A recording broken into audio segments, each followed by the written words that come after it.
Hey everybody, welcome to episode 3 of the You've Probably Never Heard of Me podcast. The show is a podcast dedicated to shining a light on underground artists, creators, and changemakers that the algorithm might keep skipping over. I'm your host, Ryan Allen. I'm a Detroit-based musician. I've been playing in bands for 25 years. Thunderbirds Are Now, Extra Arms, Big Life, Speed Circuit, the list goes on. I've made a ton of records, I've done a ton of touring, and I've met a lot of really talented people that maybe you don't know about yet, and that's what this podcast is here to fix. So today, my guest is an old friend of mine, Chris Hatfield, songwriter, producer, accomplished pianist, and multi-instrumentalist, and the person behind the band Love Axe, which is a project out of Ojai, California, that is 5 albums deep. And in my opinion, stylistically kind of impossible to pin down. Like I said, Chris and I, we go way back. We were roommates at Central Michigan University. We played shows together in our old bands. We were even in a band together for a very short period of time. We might get into that a little bit later. But Chris's latest record, Optimism, Paranoia, Desperation, Abolition, is one of the most honest and politically charged records that I've heard in a really long time. So I'm super excited to talk to you, Chris. Thank you for being here and being on the show. You're welcome. Thanks for having me. Of course. And if you could do every answer as close to the mic as possible. Little ASMR podcast. As many mouth sounds as I can get in here. Yeah. If you have something to chew on, I recommend grabbing it now. Yeah. All right. Well, let's get into the your backstory a little bit, because I think it's super interesting. So you're from Paw Paw, Michigan, which is a small town. It's a little bit outside of Kalamazoo. So for people who haven't heard of Paw Paw, which is obviously like a very unique name, can you kind of paint the picture of what it was like growing up there, and how someone who grew up in Paw Paw kind of ends up in Ojai, California after years of kind of moving around? Like, what is that trajectory like for you? Yeah. So yeah, you've probably never heard of Paw Paw either. Paw Paw's in West Michigan. I did start out growing. I was born in West Michigan in Kalamazoo. I lived there until I was 9. It's actually a little more complicated than just that. In 1990, I guess I was 8. Yeah, we moved to South Dakota, which, believe it or not, is an even more out of the way place than West Michigan. I've been there, so I can relate to that. And so I started taking piano lessons shortly before that. We moved to a place that was very culturally homogenous. You could say a very white, conservative place on the Great Plains. It was also a great place to be a kid. Mm-hmm. Very like Tom Sawyer, you ride your bike everywhere. Cuts and bruises and dirty knees and climbing on things and jumping off of them and getting into trouble and no supervision, that sort of thing. It was a very wonderful place to be a kid. Really great public school music programs, that sort of thing. What was the city? The city was called Parkston. Okay. It's about 22 miles south of Mitchell, South Dakota, which is home of the world's only corn palace. Is there a corncob king or queen that presides over? I think there used to be. I'm not sure if they do that anymore. I'm sure there is. Yeah. But also notable about that place is there's no that was the one town around that they banned MTV, and that's like a big part of my childhood growing up, is that I missed all of that stuff from like 1990 to 95. So like the whole, whatever you want to call it, early 90s rock and roll kind of developments, grunge, I guess. I don't know. Mm-hmm. I missed it. I missed the whole thing. And the monoculture at that time in that place was it was everybody liked country music. Like that was the Right. thing. So you had on the radio, you had oldies and country music and top 40. Very Americana, very like, well, we're gonna wrap you in the comfortable blankets of the American flag and give you music that makes you feel patriotic and Yeah, pretty yeah, much. yeah. But you know, we didn't have VH1 either. We had something called No More pop-up Music. video for you? Yeah, it was something called More Music, which is like a weird Canadian Okay. music channel. Very strange rotation. And you know, I was never much of a joiner. I didn't feel like I was part of whatever, you know, was happening being the new kid Yeah. living in that place. So, a lot of my time was spent actually listening to what I could find on the radio, which, as I mentioned before, was top 40.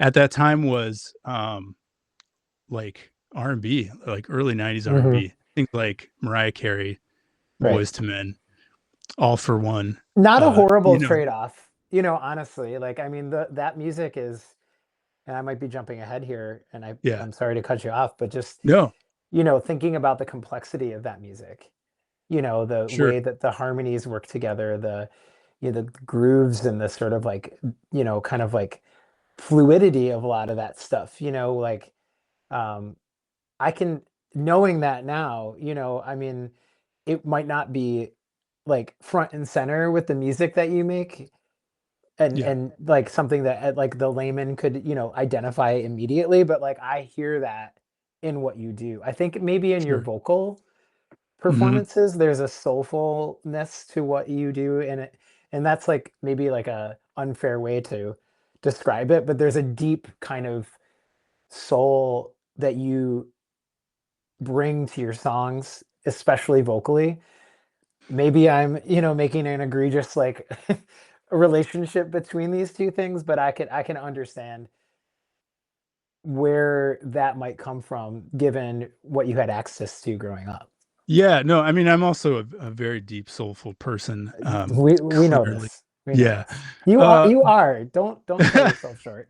no, but I no, you're totally right. Like I've internalized a lot of that stuff. Um, you know, and also at that time, there were no music stores that I had access to at all. I think Music Mitchell as in instruments or music as in purchasing CDs and purchasing. tapes? Okay. Yeah, you know, like we'd have to take a trip to the mall and you know, I didn't know what I was buying, that sort of thing. Um, my first CD was Boys to Men, Cooley High Harmony. My second CD was Hammers, Too Legit to Quit. Uh, I mean, those are my first tapes, so yeah, not too and you far know, behind. with Too Legit to Quit, for example, that was further censored by my parents. They dubbed a version without several songs that were a little too racy Wow, for that my was a pretty for my safe fifth record. grade. Uh, well, the version I had was, Yeah, yeah. they So kept Pray was allowed through. You got to pray just to make it I don't today. remember. I bet you I have the tape though. I could I could look it up and compare the track listings. Um, so you know, like what I was going to say though, you know, without access to all that stuff, especially like what was happening like in the culture, you know, like Mhm, I guess the dominant like younger culture at the time, you listen to a lot of stuff on repeat, as everybody did back then, you know, with CDs and tapes. mhm. Um, obviously wasn't like what you have today, which is infinite choice. So yeah, a lot of that stuff really did get baked into my brain. I made a 90-minute blank tape, both sides, with just Boys to Men's um, Motown Philly, Hmm. back to back to back to back. Yeah. The entire tape was just that song, Yeah. taped off the radio, and it was Yeah. like every time it came on, I had a cassette in my like boombox, and then I would like hit Oh, record, and it'd be you weren't like even three like fourths of the rewinding and song. dubbing. You were No, no, catching it live. just the next song, like Yeah. listening to whatever radio station. So, I Yeah. can relate, and I do have an affinity for that era of Yeah. R&B as well. And then you take the boombox to the basketball hoop and you play and you listen This to is that what you song. do. This Yeah. is what you did. Yeah.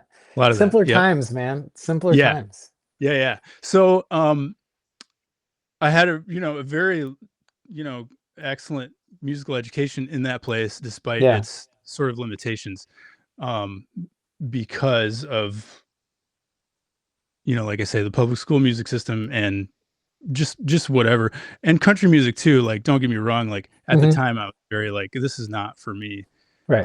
but it's very much for me these days, and has been for a Hmm. really long time. So Well, when you scrape away the like gunk that country music has like accumulated as it's gone on over the years, and just the like gross side of the sort of like very capitalistic like music industry yeah, yeah, yeah. machine that it's become, like, my wife Jody is a huge like classic country fan, which like I feel like I turned my ears off to for most of my life because of what it became, Hmm. and sort of missed out on great records and great songs by, really like, I mean, obviously like Willie and Johnny and Loretta, and I mean the list goes on, right? But like Hmm. I think a lot of people miss out on the You're talking about magic of Johnny that. Johnny Paycheck. Johnny Knoxville, Okay. from uh, Jackass. From That's funny. John Ass. Yeah. John K. Uh, but yeah, no, I mean, I think that's like an interesting point too. That like, again, with like limited access, and even though you weren't drawn to it then, it still stuck with you in a way where later in life you obviously thought, I should peel back the layers of that genre and dig into it more. Whether it's like Wilco or some like more accessible, like in your wheelhouse band or artist that's going to like push you in that direction. You can wind up in some really cool places when it comes to like exploring country music, for sure. Yeah. Well, and I think too, like just the word genre, I definitely think like those times gave me an appreciation for like just how like the variety of music that we sort of like can really all group under rock and roll, Mhm. right? Like all of those are still like in that family. Totally. And so I've always been really interested and felt like kind of compelled to be experimenting within all of those different sort of genres, Well, forms. and like the Beatles wrote country songs, right? Like Yeah. in the 60s, I mean, there when that wasn't maybe necessarily, I mean, the Stones were country fans, like Yeah. there was a less of a, negative connotation. It was just part of the like ecosystem of music, at Hmm. least then, right? And now things have been so compartmentalized, although, with the like genre mashing and like instant access to like any song, any artist at the tip of your fingers, like I don't think younger people, I would say, they don't look at music as this like separatist, like, you know compartmentalized experience. Yeah. It's just kind of all music again, which I think Yep. is one of the best things about, Yeah. one of the Super few good. good things about like the modernization of people's like relationship and experience with music. But so tell me, okay, so you're in South Dakota. I don't want to like speed you along, but you moved to Might take it the too long. cultural, like, it's not like you moved to New York City from South Dakota. Like you moved to a similarly small, kind of like insulated-ish Yeah. Another world an, when you came back to Michigan, right? another like conservative, white, Christian kind of place. Right. Um, but with much more amenities, locally, right? Right. So Pawpaw is I wouldn't call it a suburb of Kalamazoo because Kalamazoo is not really big enough, but Right. it's, 15, 20 minutes away from Right. Kalamazoo, which has two colleges. It's 2 hours away from Chicago. It's 2.5 hours away from Detroit. Right. Kalamazoo was You can get Mediterranean food in like yeah, a 20 minutes drive if you want it. Yeah. exactly. Yeah. Right. Shawarma. There's a shawarma king in Kalamazoo, Right. very storied institution. Um, but so that was actually a very fertile place in the mid 90s and before and after. Um, and it was where I, discovered bands like Ween, Mhm. which, blew my mind. That was one of the first things I learned about when I moved back to Michigan. Right. Um, and another thing about that summer moving back in 90 and 95, MTV was restored for me. Right. That was the summer of Buzz Clips, and I think like Super Drags Sucked Out was all over the place then. So I have And to ask you, like, what yeah. was that like kind of culture shock for you? Like, were you like, what the fuck is this? Oh, I I was mean, you just must have ready. heard Nirvana, right? Like when Well, you were, I heard them, but I'm the oldest kid in my family, so I didn't have yeah, like older siblings. right. It wasn't like it also wasn't in South Dakota. It wasn't like, even though I took music lessons and that sort of thing, it wasn't like, let me get everything I can get my hands on and find, everything, Mhm. and like, what are my friends' older brothers listening to and stuff Right. like that. Like that Right. wasn't really a thing, but at the, I was a freshman in high school when we moved back to Michigan. So all of a sudden, like, there was like a sense of like, oh, this is like there's like a scene, right? Like these cliques and groups of kids sort of define themselves by if they listen to music, or if they're like into sports, or you know what Right. I mean? Like, It's an identity related thing at that point, right? It's not just something you hear in the grocery store. Like yeah, now you're like exactly. basing your personality, you're picking your friends based off of, shared musical interests. Yeah. It But becomes a much more like social aspect of your life at that point. yeah, and like also like, yeah, maybe I had heard Nirvana, but you know what? I had never heard Pink Floyd. Right. Okay. I had Yeah. never heard, like, there are a lot of things that I just had no idea about. I Yeah. remember like uh in ninth grade and after band class, like the senior kids were hanging out, and I was a freshman, and one of them was listening to Welcome to the Machine. You know that song, right? Yeah. Um, it scared the shit out of me. Yeah. Like, It's a literally, fucking like, weird. I was like, this is scary, but I want more of it.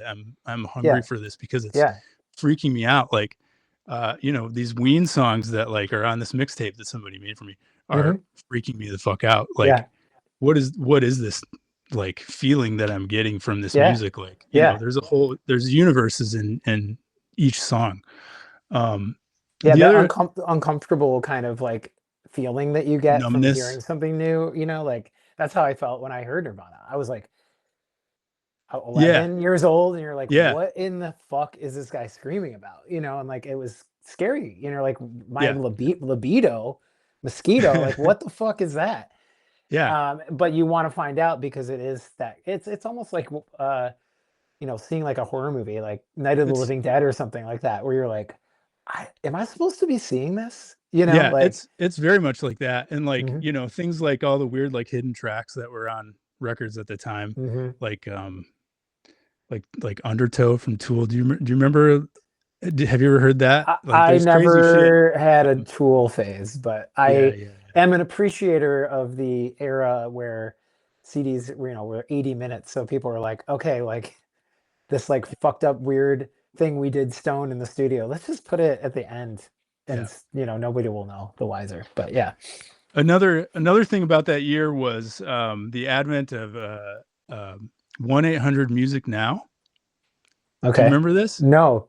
Okay, I so now teach me your ways. yeah, so 1-800 Music Now was a music sales like service, only it was over the phone. You could call in, and with your phone you could punch in like the first three letters of the band you wanted to listen to, and then they would have like 30-second samples of two songs from each record that they had. Okay. So it was kind of like, it was like if you could call into Columbia House and like pick what you wanted to sample before you. So I spent like all fucking summer doing that too, Wow. because Okay. I would I would have what were you requesting? Oh, I mean, it was things that I'd never heard before, but had heard of. It Hmm. was the Grateful Dead. Okay. It was Ween. It was Weezer. It was Hmm. I would sit there with the Columbia House like flyer that would come in USA Weekend or Parade magazine or whatever in the Yeah, yeah, newspaper, and like yeah. you remember those? Like that's how you Hmm. knew how to order from it. So I Oh would yeah. just go down the list and be like, I've never heard Suzanne Vega before, but they're selling this CD. It Yeah. sounds cool. Like I don't know.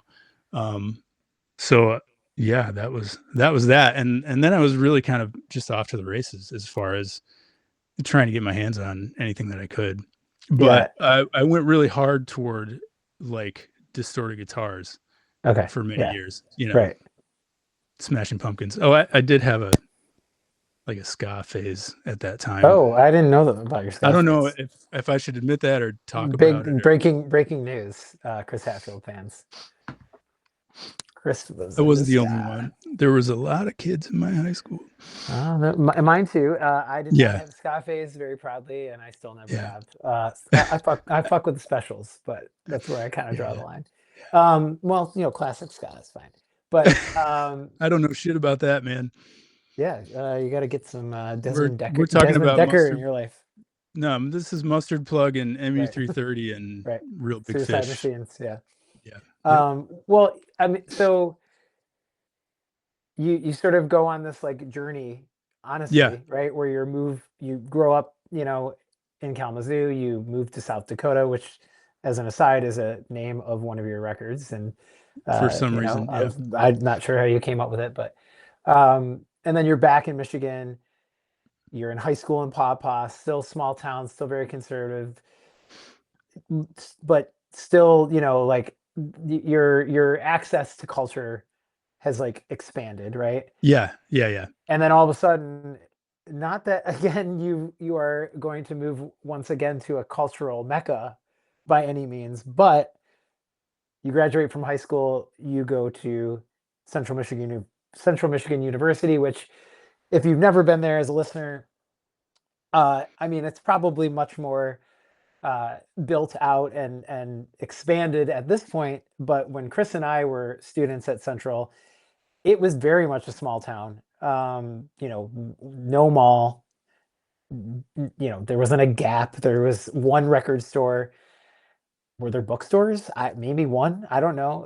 Like there was an Applebee's. Like there was one movie theater, maybe two, but there was not it wasn't like going to again, I'm going to make I guess a Michigan reference, but like it wasn't like going to U of M in Ann Arbor, where there was Yeah. absolutely counterculture there. There was punk, there was hippie shit. Like there was all that at Central, but it was buried deep underneath a more kind of like mixture of like very jock kind of like sports forward culture mixed with this like northern Michigan culture that was like sort of like guys in like cowboy boots and who like no offense to any of those people, but like we're more like of the earth type people. And then you've got like people like Chris and I who are sort of like, what is this place? Is there going to be anybody here for me? So I'm just trying to set the stage a little bit for like what CMU in Mount Pleasant, Michigan is kind of like. But I want to hear about your first impressions of being there and your experience kind of like finding your people there, because you stayed after you graduated. So there must have been something about being there eventually that became sort of like magical to you, for lack of a better description. Yeah. Well, gosh, I lived in Mount Pleasant for 9 years. Mhm. And for me, and I wanted to say one more thing about Kalamazoo before we Oh get yeah, go to ahead. Go ahead. Mount Pleasant. Or Pawpaw rather, in my high school, there were kids in rock and roll bands, who became my friends, and I was like so like just completely enamored with the whole idea that was something you could do, Right. and so that's kind of where that started. I had a friend named Jack Conway who Mhm. had a 4-track, and so we would spend a Four-track lot of Jack. time. Yeah, yeah. Yeah, man. And we would make recordings together, very Ween inspired, like Yeah. obviously, like but that really like sparked my love for recording, and just like knowing, having somebody show me like that you could do that and that was Mhm. possible. Because I would have never known otherwise. Yeah. I So feel like yeah, everybody needs their Ramones moment where you realize like that you can actually do what your heroes are capable of doing, you know? And yeah, like I feel like buying a 4 track or like, you know, what you're describing, which is like having a friend that's like, you know, come over and we'll make these weird songs and we can yeah, stack like a couple things on top of each other and all of a sudden it's like you hear, you know, maybe your voice and your voice again yeah. happening at the same time. And it really truly is mind blowing because potentially up until that point you've never experienced something like that, right? And so yeah, it is like such a gateway kind of Well, experience, you yeah, know? and and you come away from that like with a tape that you can like show Right. your friends and you can listen to, and like you have made something that Yeah. now exists. Yeah, Um, absolutely. and that is such a like, I don't know, it's really intoxicating. Like it's still Hmm. like obviously it's still intoxicating to anybody Hmm. who makes anything, right? Yeah. And whatever kind of art that they're doing. Hmm. So but yeah, just knowing that like it's possible and it's easy, and you can do anything you want, Yeah. I think was just really had like always struck me at that time, and it just, I don't know, it felt like a cool thing to do. Yeah. So anyway, It wasn't here and now it is. You know, like yeah, that yep, feeling is not everybody gets to experience that in maybe the way yeah, that we do as creatives, but you know, I mean it really is like a special like I think it's the kind of thing that really can set you on a path, you know. yep, Because it's kind of like addicting in that way, right? Where you're like, oh, I made this last month. I can make another thing, you know, and yeah. I next and thing you know, you got every like time 10 things. every time I write a song, I feel like that, like Yeah. this shit did not exist this Hmm. morning and now it does. Yeah. And um you're kind of it kind of blows you away in a weird way, right? Where you're just yeah, like, how did I do that? You know, like yeah, even though you know how you did it, it's still kind of like, how did I do it? And you know, for me anyways, I always like had that like very you know, minute, but like it arrives where you're like, I don't know, this could be the last one, you know? yeah, And yeah, then it's not, but you know, yeah, like that, but I think that fear too is also very motivating where you're like, well, fucking better not be, you know, it better not be the last one I write, you know, so I'm do another one. So, yeah. Although um, sometimes once in a while you can be like, if that's the last one, I'm cool with it, mhm. you know. I wrote one of those today where I was like, Oh, congratulations, you I got to send think, it to me. that's still working through it, but Huh. anyway, so yeah, again, let's go back to Mount Pleasant in Central because this is where we Yeah, met, so you know, well, and okay, so yeah, so to me Mount Pleasant was not a it did not feel like a rural wasteland, right, because I lived in that sort of place. Not, I yeah, don't want to characterize where I am from, and still have family in South Dakota, as a yeah, rural wasteland, but it might feel that way to somebody from Metro Detroit, who's which it definitely did, yeah, yeah, and so like to me, Mount Pleasant was, aside from CMU, the town itself, Mount Pleasant, I believe, has like 10,000 people in it, which is a larger city than Pawpaw, where mhm, where I lived. And then the school at the time, I think, had 20,000 students. So, mhm, you know, there was actually a lot of shit going on from my like frame of reference. Um, and still having like been relatively cloistered growing up, mhm. it felt to me as if there was a whole range of new things to learn, new kinds of people to meet, um, whatever, new food to try. Yeah, no, I never ate sushi before, right, like right, um, so I, yeah, I didn't have that same feeling. Like I definitely felt like it was like a, you know, um, like a party school, right? And like, yeah, it was you know, very much so, and we definitely like and we did our partied, fair share. Yeah. Yeah. So I always had a great time in Mount Pleasant. I did. I loved it there. Yeah. Summers in Mount Pleasant are some of the greatest times ever. I think probably still today. It's a very easy place to live. It's cheap. You can walk everywhere. I could go on, and again, there was a pretty fertile Mhm. music scene. Yeah, I mean, I we think. kind of created it, right? Like in a way, it was there obviously before we got there, and there were always bands there. Yeah. But once we kind of all showed up and started doing our first bands, like it grew.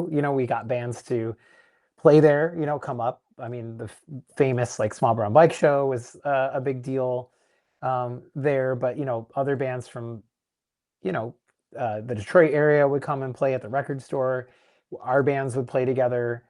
It did feel like a scene, and it felt like we were kind of doing something, you know, um, somewhat unique. I mean, it was very DIY, right? Like there was bars that you could play in, but I feel like, tended to play alternative venues like the record store, of course, or the store next to Yeah. the record Well, store. Or, we ourselves and our friends were not 21 for a good this is chunk of true, that time too. right? So yeah. I mean, there actually were two record stores when we started there. What There was was the other one? Warehouse Records Oh yeah, as that's well. right. By the Um, yeah, that's where Brian works, right? yeah, that's where Brian worked. Yeah, Our that's friend right. Eric. That's Um, right. I think Candace Morton worked there. You remember Candace, Hmm. Hmm. Mike's roommate? Hmm. I think she worked at Warehouse. I think you're Am right. I? Yeah, Yeah, I could be she wrong, but yeah. speaking of Anyway. speaking of people that scared me, or things that scared me, things that scared me. Yeah. Shout out Candace. Haven't thought about Yeah. you in Hey, Candace. 30 I'm years, but sure she's tuning in. yeah. Haven't She's got a heard from her in Substack. 25 years, but whatever. Yeah. So talk about Army Navy, which was kind of I mean, you were in a band prior to that, Juno. Yep. Um, Not so the we can Juno talk you've about heard that of. too. Yeah, or maybe not. They weren't that Not the other popular. Juno you've heard of. A Uh, different third Juno. the third, is it the first best but third Juno, or the third best? That's to be You know what, debated. man? I don't know if I ever listened to those other Junos. Yeah. No idea. Uh, so yeah, we should talk about Juno because um, Juno was like a legitimate operation in my eyes. To me, Sure. as somebody who moved to Mount Pleasant, made these friends who were in these like bands that were playing shows and playing shows outside of town, Hmm. playing shows at places that I had like heard of. Hmm. You know what I mean? I don't think Juno or Red Shirt Brigade at that time was playing like the Blind Pig or the Magic Stick or Club Soda, but like No, I mean, but that was the right around the corner. yeah, yeah. And definitely like had friends that were doing that sort of thing. Um, and just to like playing Rubbles. Um, to me, that was a big marker of success. So Rubbles Yeah. in Mount Pleasant was the rock and roll bar Hmm. that Yep. had bands like 4 or 5 nights a And week. and a It history. still Like does. REM played there, Black Flag played there. What? Yeah. REM? REM played there in the 80s. Yeah. That's insane. Yeah. So it wasn't just like the college bar. I mean, it was, I mean, Yeah. that was probably like a lucrative thing for them to Yeah. play, Well, and a it's college one of those town. But things, and there were always like those apocryphal kind of stories. Like I think there's lore that Black Flag played there. yeah, And I've never been able to verify any of that stuff. I don't that's the know. lore that I Yeah. believe, I whether Knee it's Deep true or not. Shag played there for sure. Shout out Knee Deep Shout Shag. out Kalamazoo greats, Knee Deep Shag. The first band Um, that you ever mentioned to me was Ween and Knee Deep Shag when oh we man, first met. boy did I love Knee Deep Shag when I was in high school. I can still Shout out Phil picture. Berry. Anyway, They sorry, just go ahead. got back together, right? Didn't you Yeah, tell me that? Yeah. yeah. I can picture sitting in the cafeteria at Walt Emmons, eating probably a chicken burger or some terrible thing that, you know, contributed to my weight gain in college. Hey, But can I ask you a culinary question? please. So your Substack profile says same lunch every day. Mm, this is true. Can you talk to me about that? It's a wrap sandwich with chicken and spinach and some cheese and veganese. Carrots with hummus. Follow your heart, veganism. Hmm. Yeah. Best Okay. one. Yeah. Yeah. That's it. It's Okay. that simple. Carrots and hummus on the You side. you work from home? Hmm. Okay. Yeah. Yep. Same lunch every day. Yeah, You've been it's eating that. one less it's You've been eating that meal for a long time. one less thing to think about, man. Yeah. That's the way I Yeah. look Yeah. at it. Yeah. Sorry. So back to whatever we were Well, talking. so yeah, I think it's interesting for me knowing you for as long as I've known you, because I don't think we've ever really had this conversation, which seems strange, Yeah. but Probably not. just talking about your kind of journey throughout life, for lack of a better word. Not that Yeah. this is like a reality dating show where that word gets We overused, were but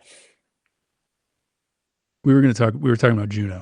well, yeah, because what Yeah. I was going to say is what stuck out to me about what you said is that it was a legit operation to you. And Yes. having, like, when I was in high school prior to coming to college, like I was playing shows, like Yeah.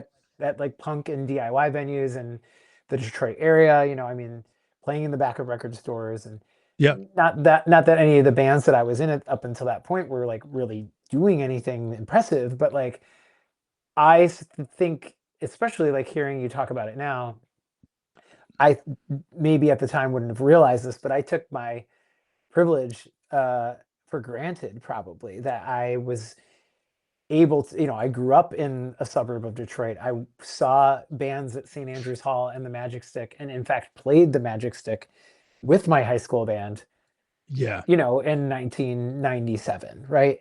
So you coming from a completely different experience, landing in Mount Pleasant, meeting these like-minded people, meeting, mutual friends of ours who, started Juno, needed a bass player, which was Yeah. not even your main instrument, right? Right. Um, and all of a sudden you're like in this like punk band, Yeah. and you went on tour, right? Like you guys Yeah. toured over, was that in the summer, like in between Yeah. Yeah. school, And or I don't remember, but I had played in bands before, but they were like cover bands that were right, right, playing like what we heard on the radio at our right. friend's high school graduation party. Brown Eyed Girl or something, right?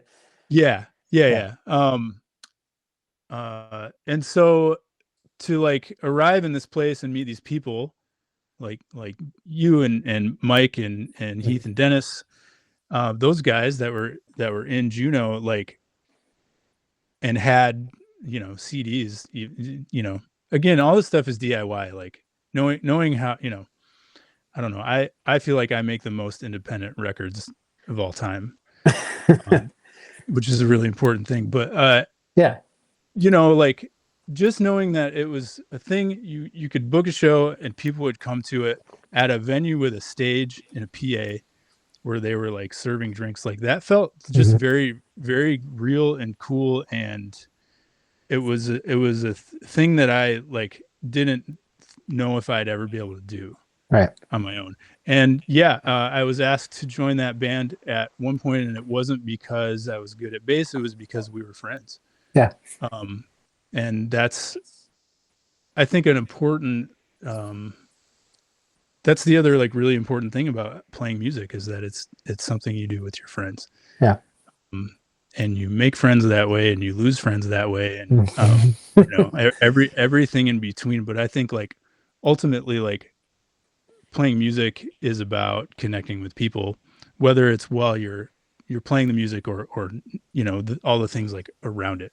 Yeah. You know, Well, there's a patchwork nature to it, right? Where, yeah, you know, you get, especially in college, in our experience, you all of a sudden have these, I don't know, like I'm gonna probably be wrong here, but let's say there was 20 of us, right? I don't know if that's mm-hmm. true, Yeah, but let's say there was 20 people in that college town of however many thousands of students that you said, who were aware of things that were less known by the majority of the people that were going to school there, living in that town, whatever. So it immediately like felt like this like secret society, at least to me, that we had. But you know, there was this like, at least from my memory of it all, this like intensity to it all, right? Because there wasn't that many people around who were into it, Well, we took it and very seriously. I mean, we yeah, did. I mean, yeah. what else do we have to worry about? But you know, Well, getting yeah. like passing a test every now and again, you know. But like, I guess my point is like there's it like bonds people, especially like in our experience. You know, like we are friends still to this day. I think very. I mean, you know what? Obviously, there's a ton of overlap in our common interests, but like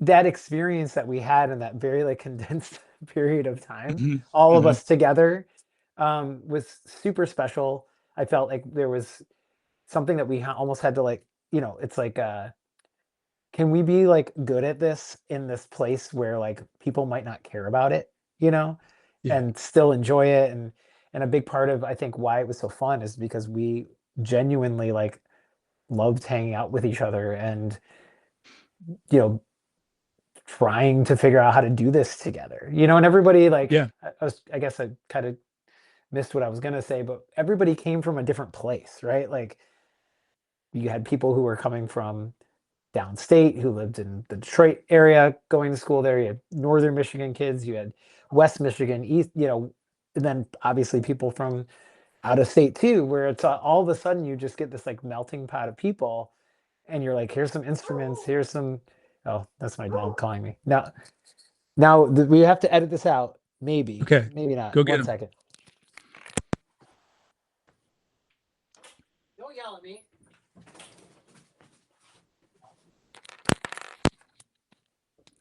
Anyway, I'm kind of rambling a little bit here, but Well, you get my point, right? Like, yeah, yeah, and I that was where I met.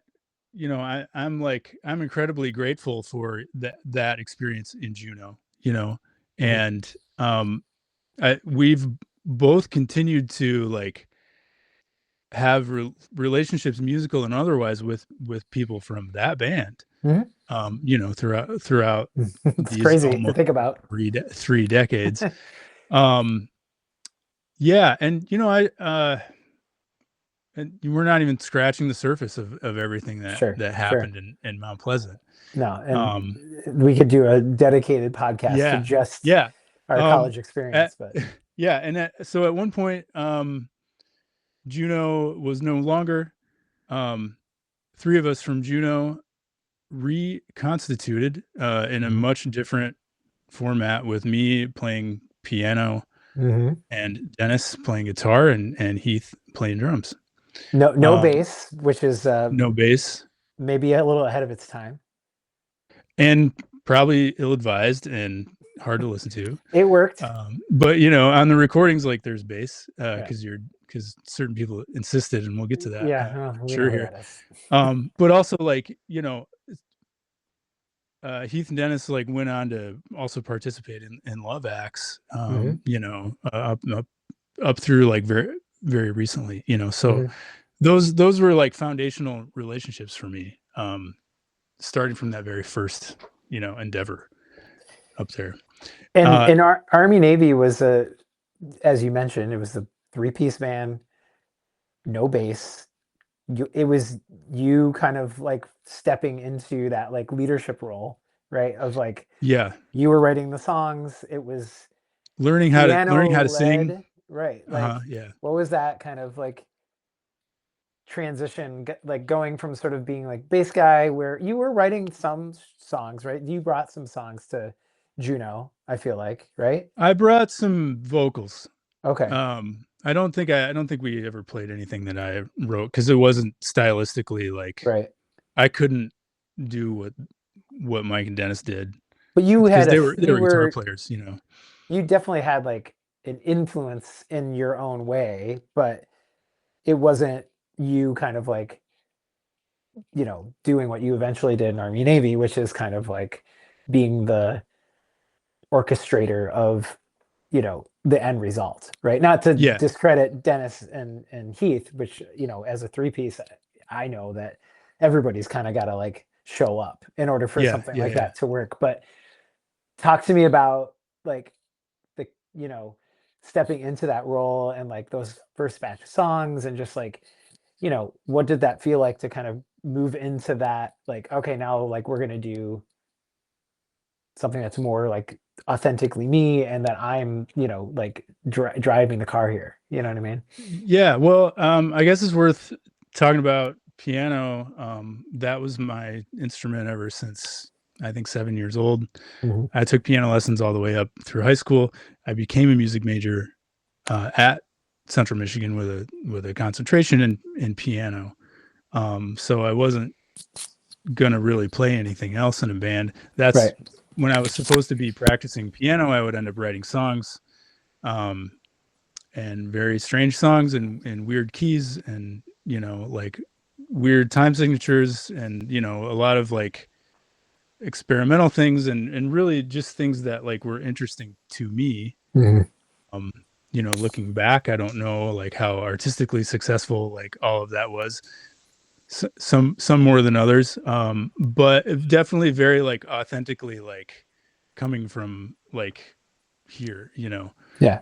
um, so yeah, I mean, and it was a lot of trial and error. I think as with any songwriter when you're starting out, like, and when you're not starting out, you throw a lot of things at the wall. You spend a lot of Hmm. times um, going down paths that don't like really work out either. Um, so I think back to those times, and I remember a lot of that.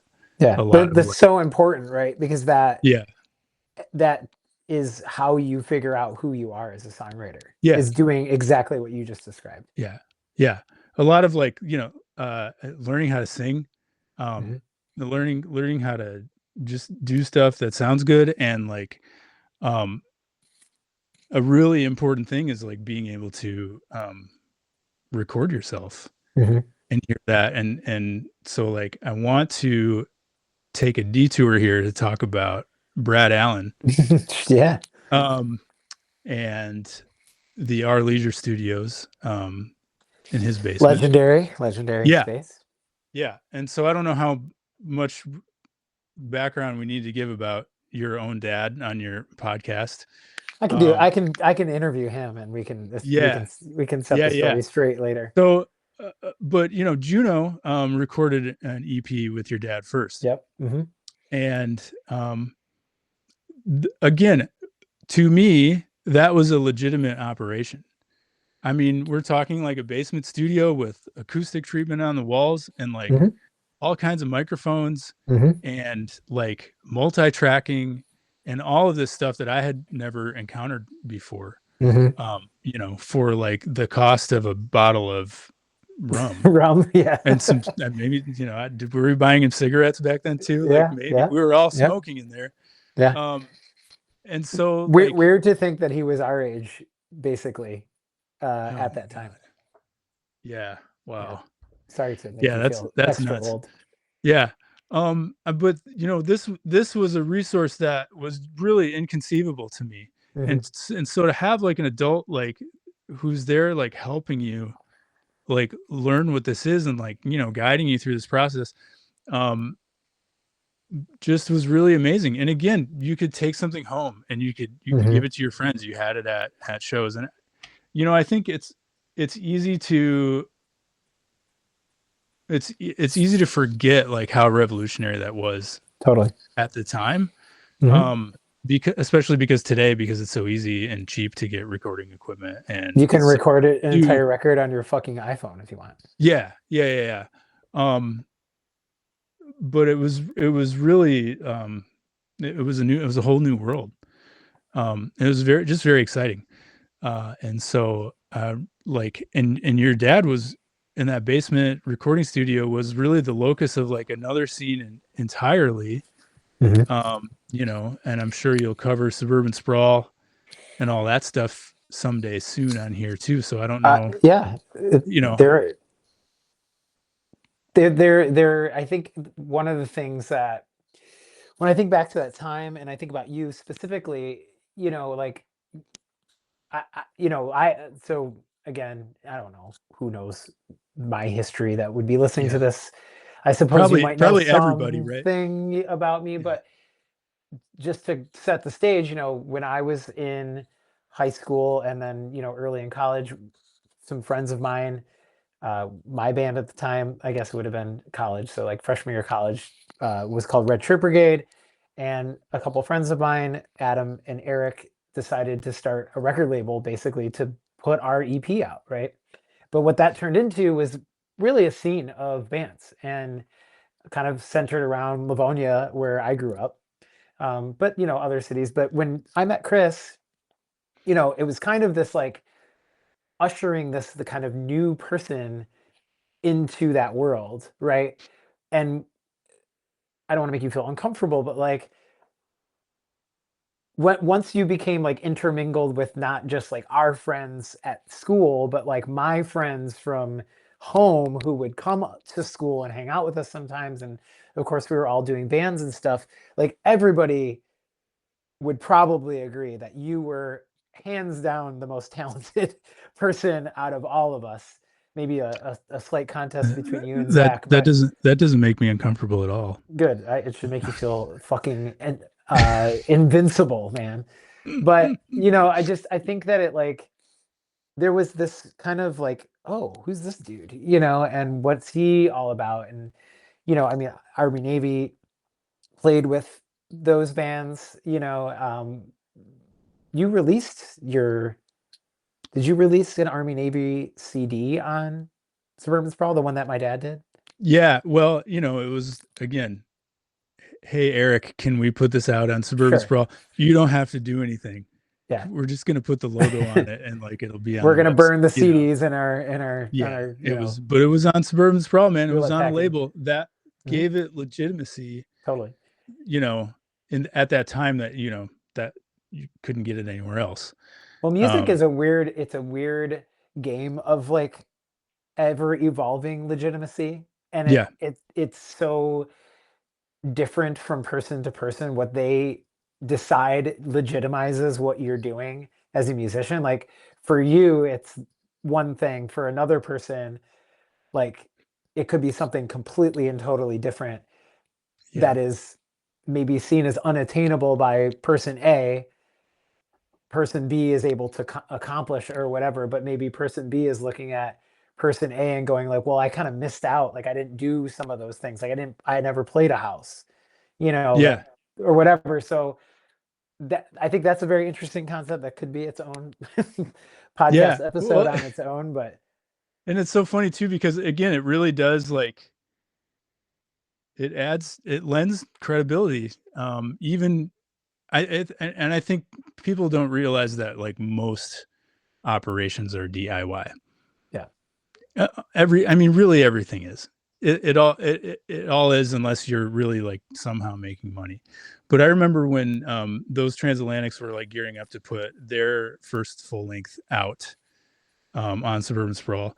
I was at Rubbles in Mount Pleasant. I was talking to somebody, and she said to me like, "Hey, I heard you guys got signed to Suburban," and like that is such a funny like way to put something that was like our friends like right, had some CDs duplicated and we had distribution at the time and it was like going to be in stores and also not wanting to break the spell of being like that's not really how it worked, like right. we would not, this wasn't like a indie label signing, this was just like our friends doing a thing, it But was there is like, yeah power. man, we signed a Suburban, There's power in numbers though, and like yeah, with yes, that label and that like collective had was a lot of people that were yeah, supportive of it yeah, amongst the artists and bands who were participating in it, right? yeah, So like even if it was an illusionary thing, where whoever that person was that you were talking to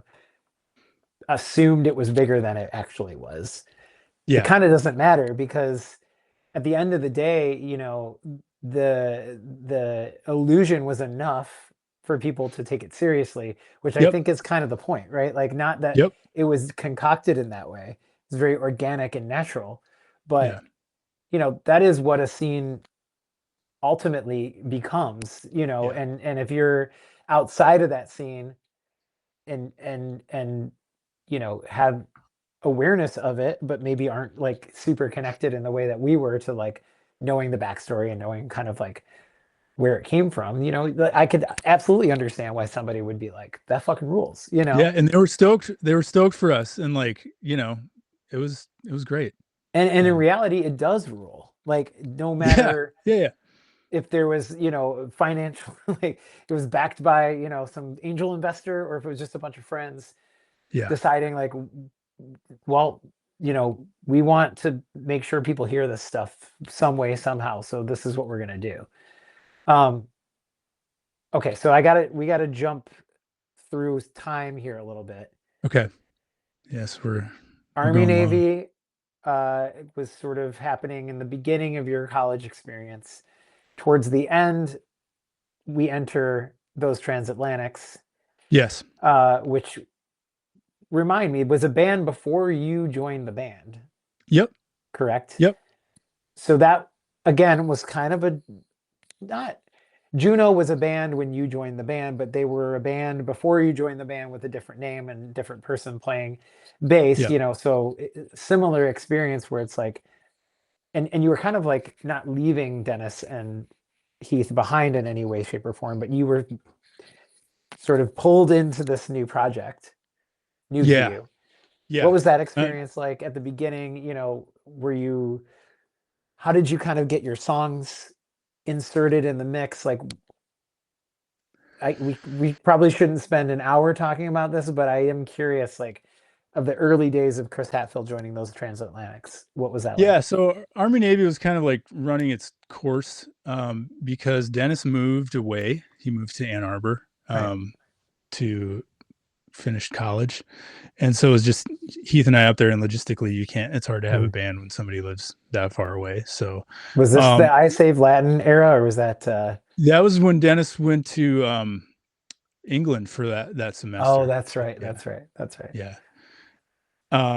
Do we want to talk about that? Or We should we can just, do a quick sidebar on I Save uh, Latin. yeah. So, yeah, Ryan was, there was a show, there was like one show happening. I think it was a 9/11 benefit that Wow, Heath, the that's drummer, right. booked. I think was Red Shirt Brigade played the show too. We did play. We did play. Yeah. Um, and I wear a blue V-neck yeah, sweater. basically you were like, hey, I think we should put a band together with a bunch of your songs for that This show. was my idea. Yeah, it was. Oh, You talked me that's into it very for smart. some reason. I don't know why. Okay. So it was me and Heath and you and our friend Tyson. Yes. We probably played 6 songs, and definitely a couple of them ended up becoming Army Navy Right, songs. right. Um, Maybe it was, I in the timeline. I actually don't remember. I think it was when Dennis was gone. You know You're what I right. mean? No, I think you're Yeah. right. So it would have been about Because 2001. we So, practiced at Keith's grandma's house, yep, yep, yep. and I assume Where that's where Juno you and Army Navy all guys. practiced. Yeah, Right. So it must have yeah, been after that, yeah, or yep, in between that, I yeah. suppose. So anyway, that was a fun So thing. let's jump into Those Transatlantics though. Yeah, Because that's a very cool. That's a cool band. Like, great yeah. songs, multiple songwriters, a lot of drama, and we don't have to get into like all those things, but like Oh, it was let's it fucking was do it. Let's do well, it. we don't have a half a day to record this, No. but like a very like passionate group of people all kind of like tossed into this thing that in my mind like rose above the Mount Pleasant world and definitely like captured people's attention, Yeah. outside of Mike the and town. I, Mike Spence, he was the founding member of Those Transatlantics, and put this group together. He and I were roommates. It was kind of one of those funny things, kind of like with you and me and Trevor. It's so interesting that we were, all roommates and never really played music I together. know, it's super And weird. it's like, and I can't explain why. And I like what missed opportunity all of that was. Like, we could have been jamming all the time, but we all Yeah, had like our own like focus, like exactly. everybody was like a little bit of a sort of like a little bit of a megalomaniac in that Hmm. way, Hmm. but B also like probably like too chicken shit to actually get together with people that they kind of maybe thought, at least for me, like I thought were like very accomplished Right. and, like talented people. And why would they Hmm. want to be, wasting their time? I can understand. I felt that way about you. So We had so many years. We could have been like, just like, I mean, we all lived in a house together, man. Like yeah, we all had guitars. We never did jack shit together. Like, we managed to collaborate yeah. later in life. So Yeah. So anyway, Mike put this band together and I like wasn't really like part of it. And they like made some recordings. I think they did an EP. Like I say, Army Navy was petering out. Mike and we recorded a cover song for the Suburban Sprawl Christmas compilation. Right. We did a Mariah Carey cover actually to bring it back to humble beginnings. Yep. And I think it started, they were recording and Mike asked me if I would add some keyboards to the recordings, not to join the band. And I could be getting this wrong because there's been a lot of years and alcohol like in between those times, especially the memory does diminish. Yeah. I can relate. And I think it just kind of like started from there. I wasn't playing in a band really anymore. And so I started playing shows with them. We recorded another EP. I think we did the whole thing at Kate's dad's house. No, we did some of it there. Again, dad with a basement recording studio though. Like, if you don't have one of those, you should get one. Just order it on Amazon. Yeah. It'll show up in a couple days via drone. Yeah.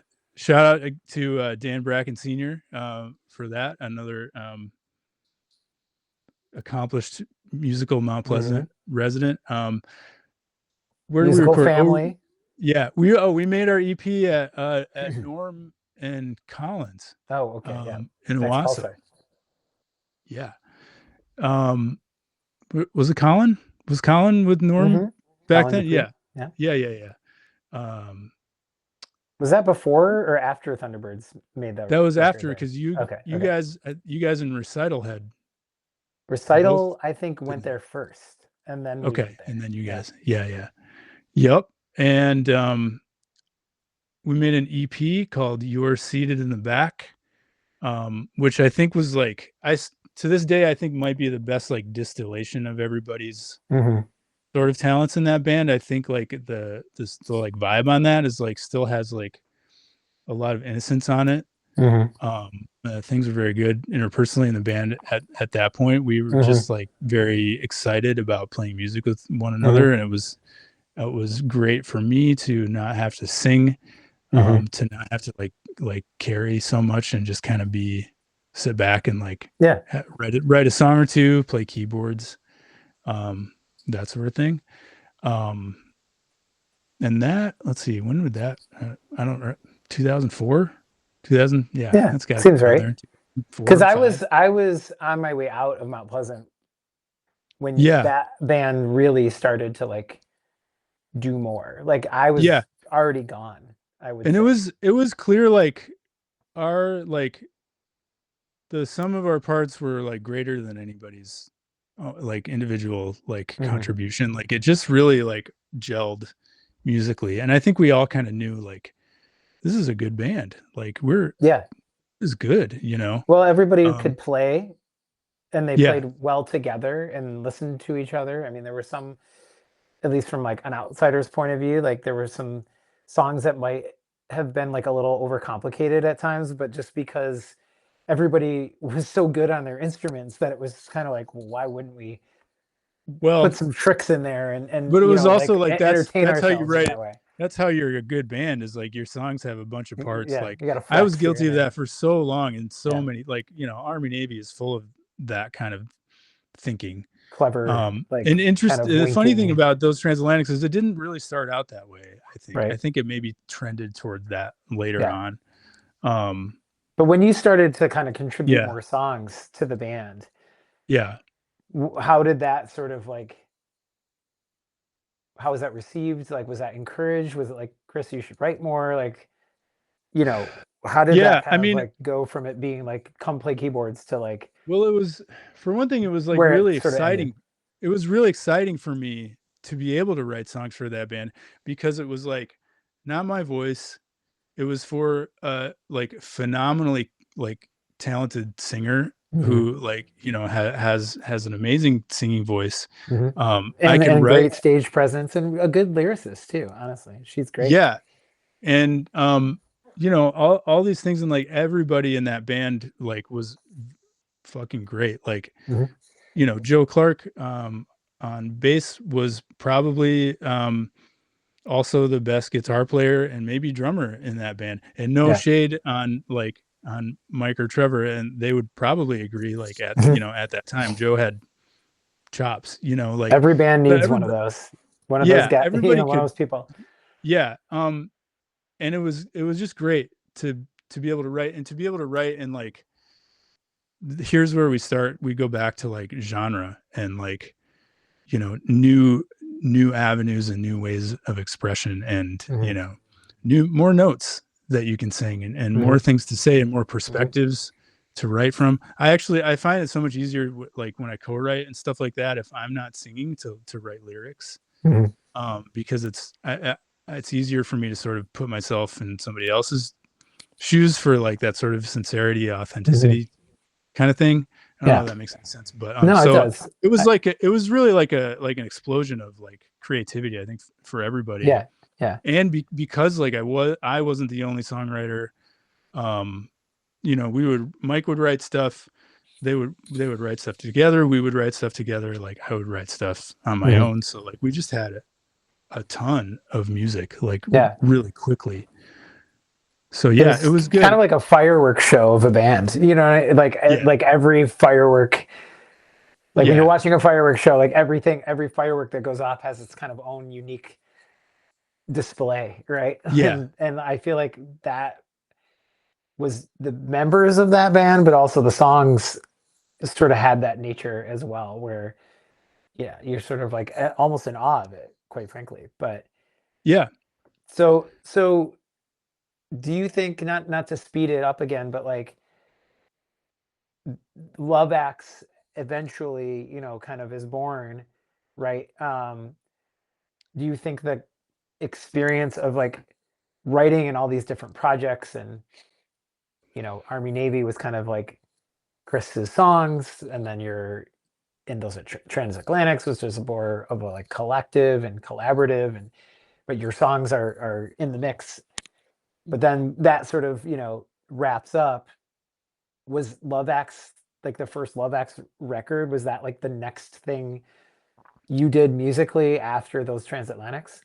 Yeah, well, there's actually quite a bit of overlap with Okay. that first Love X record. Okay. Yeah, the tenor of the relationships in those transatlantics kind of deteriorated after some time for Hmm. many reasons, As they do in bands, as this they do happens, right? in every band. Um, and so I was still playing Not with them. Sloan. Yeah, Same yeah, same four people. yeah, yeah. They had it all worked out, but I wasn't contributing personally like my own songs as much toward Right. toward the end of my time in the band. Mhm. And so it coincided with Heath Johnson, formerly of Juno and Army Navy, um, got a divorce and uh, needed something to do. Mhm. And so I moved my shit into his basement and took out some more student loan money, bought some recording equipment, and we were like, let's make a record in your Yeah. basement. Yeah. And so that's when we made that first Love X record, So, Phenomenon. yes, very Chris Hatfield title. That's Heath. Heath came up with that. Oh, well, Uh, inspired yeah, by Chris Hatfield. yeah, yeah, yeah. In Ism. that basement, and we recorded. We spent like 2 years on it, um, and then coincidentally, I moved to the Bay Area in Mhm. 2008 when that was done. Um, Dennis, also formerly of Juno and Army Navy, who had also recorded those Transatlantics record knocked out. Mhm. Was also in the Bay that summer. We mixed the Love Axe record in Dennis's corporate apartment in San Francisco through headphones, through it on his laptop. Yeah. And I hated it, and I sat on it for 2 years. Yeah. And then, finally I was like, yeah, we should put this out. We did put a lot of work into it, and it's pretty good, Yeah, it's a good record. Yeah. Well, and I think so now that we're in like the Love X era, rather. Jesus Christ, it's been an hour and we're only here. It's Sorry, okay. everybody. It's okay. We might have to part 2 this. Yeah. But that band sonically and membership wise has gone through a lot of like, evolution, and Yeah. maybe evolution isn't even the right word, because evolution would imply that it's like growing away from what it was, even though I guess that's kind of what it is. But I almost look at it more like part of it is just like getting better at what you do, but it's also being willing to like expand your palette, right? Yeah. And so, some of those earlier records tend to sort of like lean more into you as a guitar player, honestly, like, Mm-hmm. and definitely are, like reference points would be like a Super Drag or something like that, like a 90s kind of adjacent power pop thing, but then as the band and the project and the members kind of like came and went, and as time went on, like the world of Love Acts, musically speaking, to me started to expand, right? Yeah.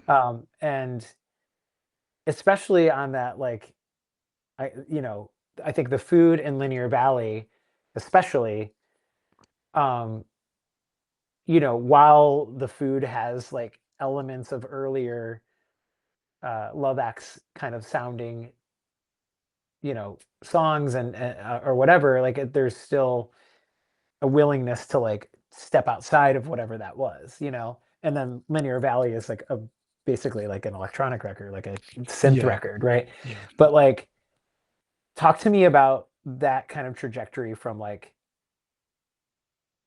okay, I'm gonna do this band with my old friends, as this like, remember when we had this other band, and now there's some Yeah. time has passed and we're still friends and we still want to create together, to up to prior.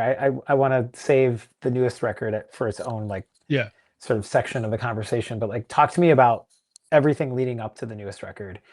How did that kind of evolve over time for you? And how quickly can I do it here?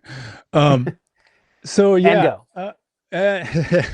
yeah. Well, I think with that first one, Phenomenons, it was really like how I've been, in for one reason or another, like sort of like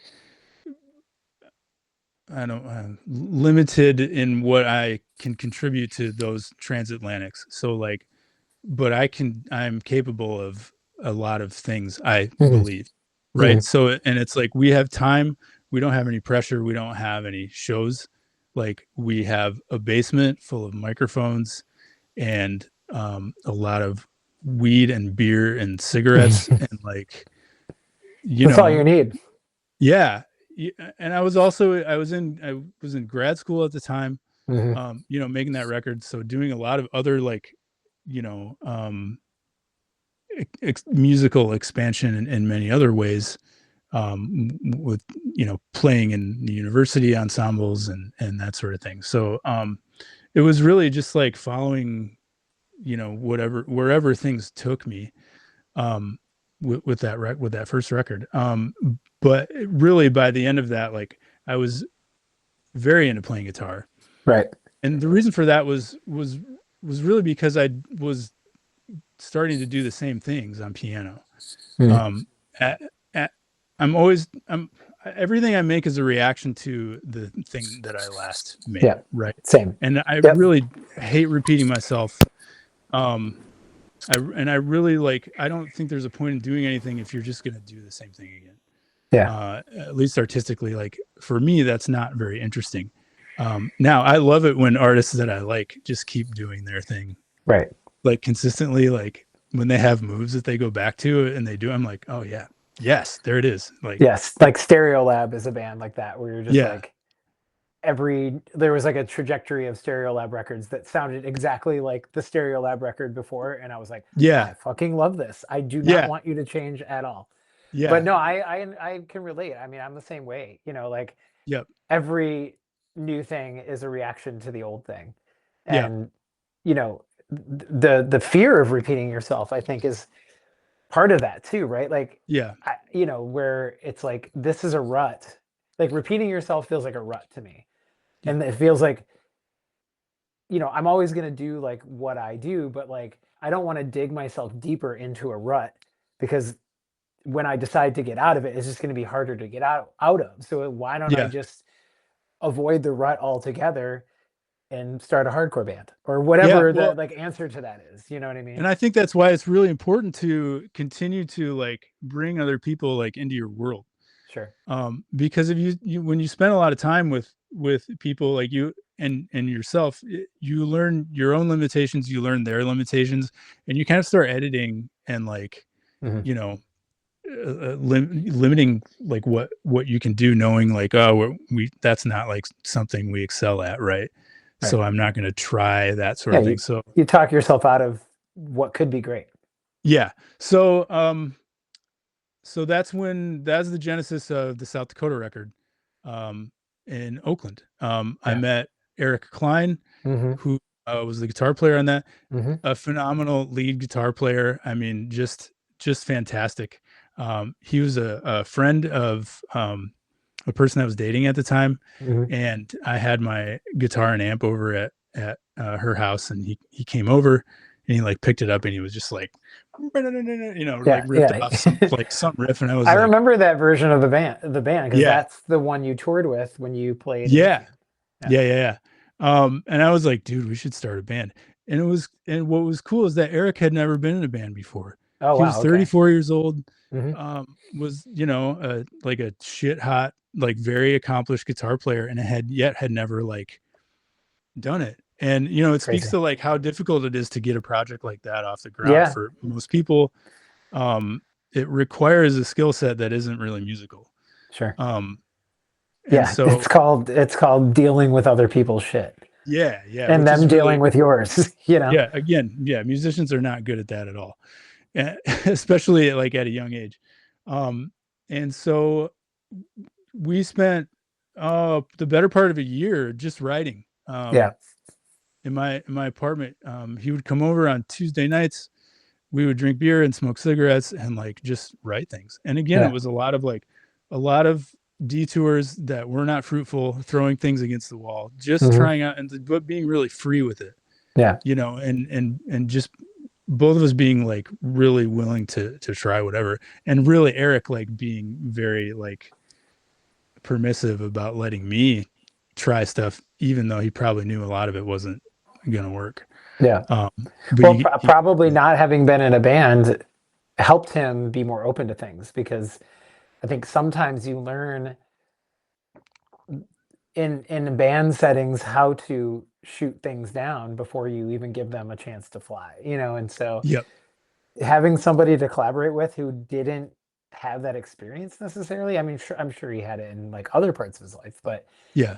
it was probably it just opened a lane, to try things, and I would guess still carries itself throughout the project, right? Because from that point on, the willingness to experiment and to try different hats on, so to speak, or whatever, has really been part of what you do, Yeah. Yeah.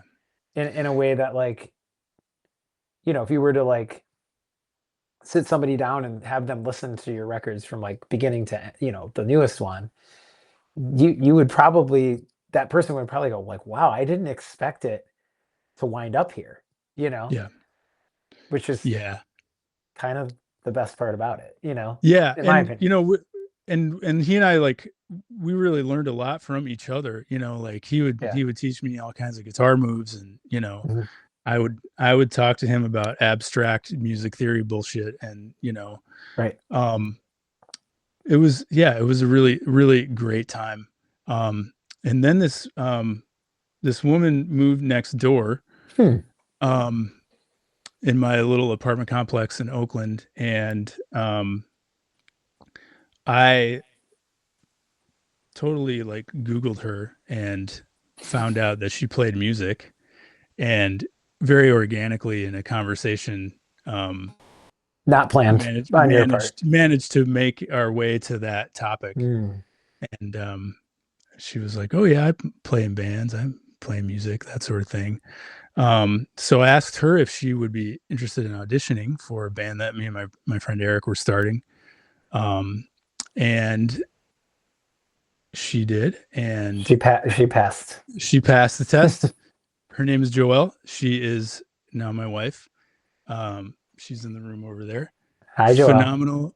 I don't think she can hear you, but I'll tell her Oh. you said hi. Just and a person with like a completely different like history, like very similar to ours. Growing up in Tampa, Florida, in a scene. Right. Playing in bands with like very much grown ups when she was 17. Hmm. Playing in 3 different bands at a time. Right. You know, um, doing all kinds of like opening for Texas is the Reason. Right. Like Yeah. things like that. That I was like, oh yeah, that's amazing. And also being like a really like talented bass player and singer. Yeah. And it was like a really natural fit. And then we auditioned a bunch of drummers through Craigslist, which is a terrible process. I don't recommend to anybody. Yeah. And we found Mike Ames, who another person who Mike came from Philadelphia, Okay. and he was the first drummer in a band called the Burning Brides. Oh yeah. Okay. I don't know if you remember them. Oh yeah. Totally. But, again, bringing decades of experience to like being in a rock and roll band. So like, all of a sudden we had this like kind of really pro outfit.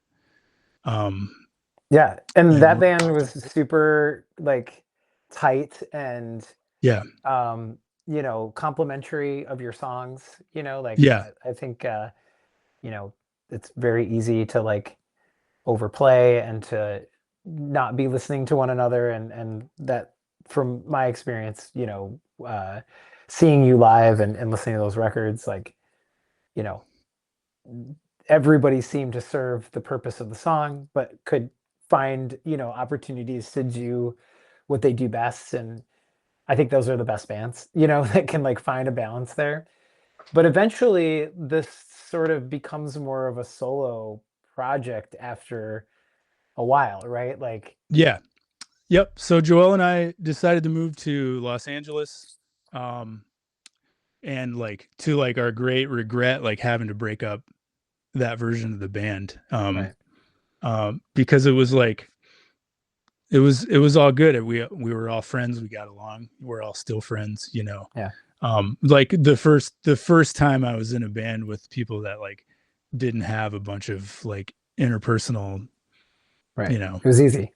badness. Yeah.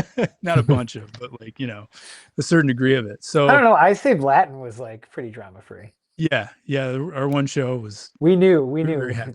that went well. We should not do this again. Yeah. Yeah. Um, So, so you yeah. moved to So Los Angeles. The other two fellas obviously stay in the yeah. Bay Area, Yep. and the band sort of that version of the band becomes no more. Yep. You make, is that The Food is the That's the next food. record? So The Food happens. I don't want to undersell that record because it's a great record, but I do want to get to Yeah. Yeah. the newest record because to me, this is in, I think those other records are wonderful, and the contributions of everybody, makes those records what they are, but there's 100%. Yeah. something just so, when I first heard Optimism, Paranoia, Desperation, Abolition, I was very much caught off guard. The Food was like still had like sort of the power pop kind of angle at times, although there were other, kind of like experiments happening. Yeah. Give Me a That was a Kiss pretty or whatever. pretty There was, experimental. Yeah. yeah. I mean, it wasn't just like a one one kind of like sound, Yeah. one sonic, like Yep. experiment. It was various, things happening. But, the newest record, OPDA, maybe we can abbreviate it to, largely acoustic, Hmm. very stripped down. A lot of songs feature kind of like a nylon string guitar. Um, and raw in not only the composition and the production, which I don't want to undersell it, because there's also songs on that record that are very like orchestrated in terms of, there's bass and there's drums and there's guitar and there's lead guitar Yeah. solo and there's harmonies. And Kate from Those Transatlantics, for example, sings on a song, Yeah. which is an incredible song. No, thank you. But a lot of it is, not only musically raw, but lyrically very uh raw seems like such a like cop out term, but like honest, real, talking about things that make people uncomfortable probably to hear. Hmm. Hmm. Talk to me about this record. Talk to me about writing it, recording it.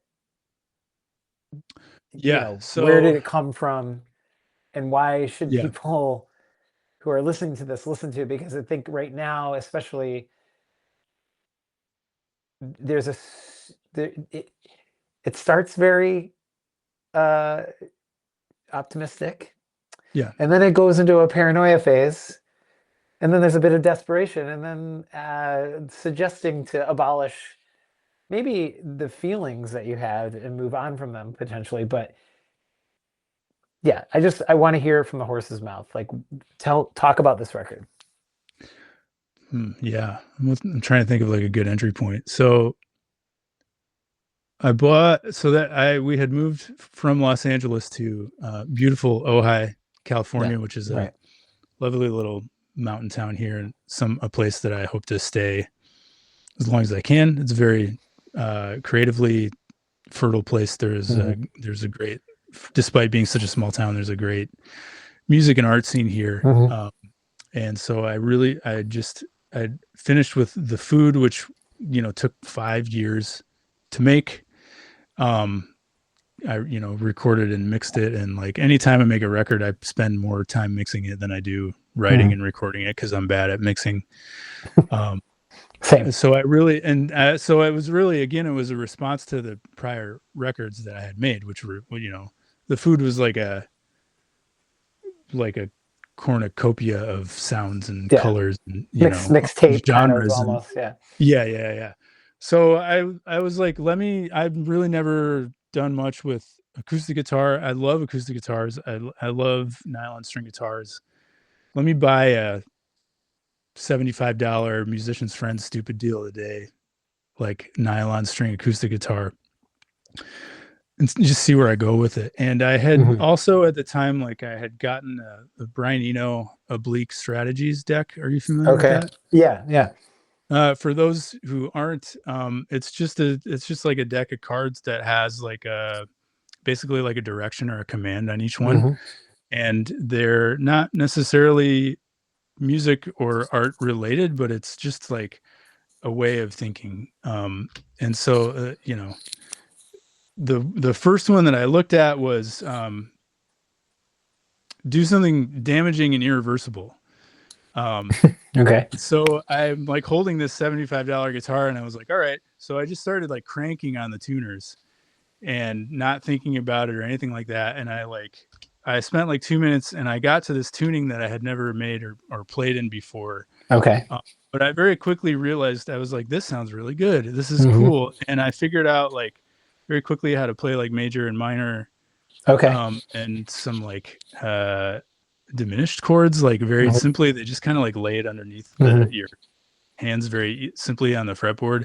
And I wrote like 3 or 4 songs like Yeah, that's immediately. awesome. And I was like, oh, I can make a record here like pretty quickly. So that's what I started doing. Yeah. Yeah. And the title, Optimism, Paranoia, Desperation, Abolition, it kind of referred to like, I don't know, getting older and learning about like new movements, like politically. and environmentally and that sort of thing. Like, as with many of us, I was driven very quickly and very far to the left in a radical way after the 2016 election.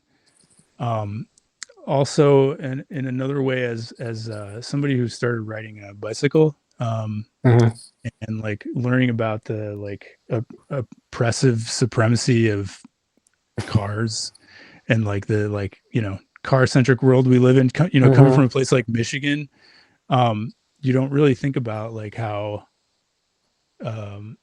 normalized you are to something like that's actually like very inhuman and strange in car culture. Yeah, So when anyway, you are driving to like the 7-Eleven that's 3 blocks away or something, and you're yeah, like, yeah. why am I doing that? And so it just like all these things like refer to like finding out about something new, like bike lanes or Bernie Sanders, like being really excited about it and like Right. being like optimistic, like with Donald Trump, like, all right, we're gonna win the midterms, we're gonna fucking we're gonna take it all back. And I think you start from there and with almost everything, right? Like you get excited about a new thing, a new hobby, a new like I say, a political idea, mode of transportation.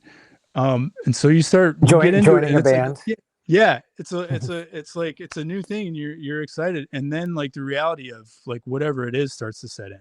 Right. And that would be the paranoia stage.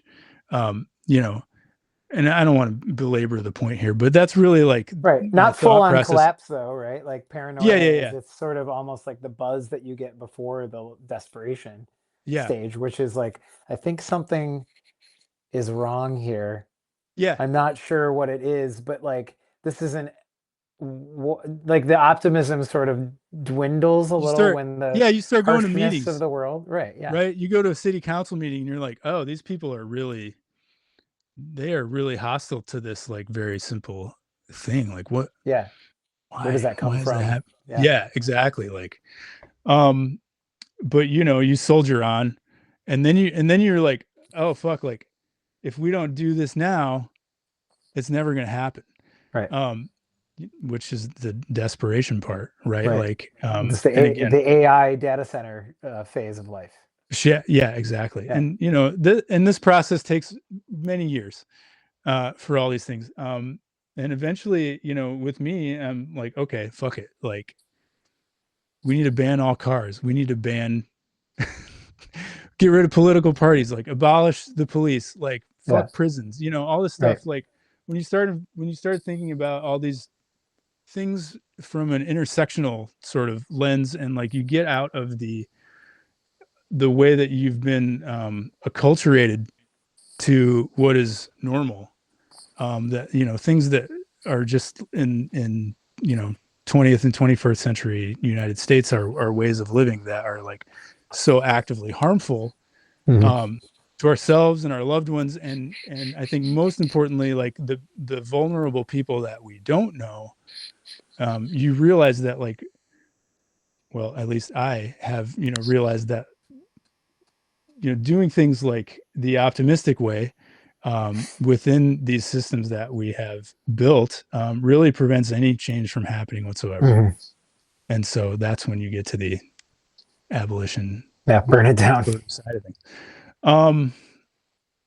Which so in a yeah, it's way, really, it's just a shorthand for the natural arc of so many like processes I've seen play out in my lifetime so far, Yeah. Is it fair to say that like maybe it wasn't conscious, but the way you decided to, kind of the palette that you decided to work with on this record, stripping it down, the acoustic kind of like forward nature of it, is that your own kind of way of burning things down in the past and abolishing something, or is it more of a circumstantial result?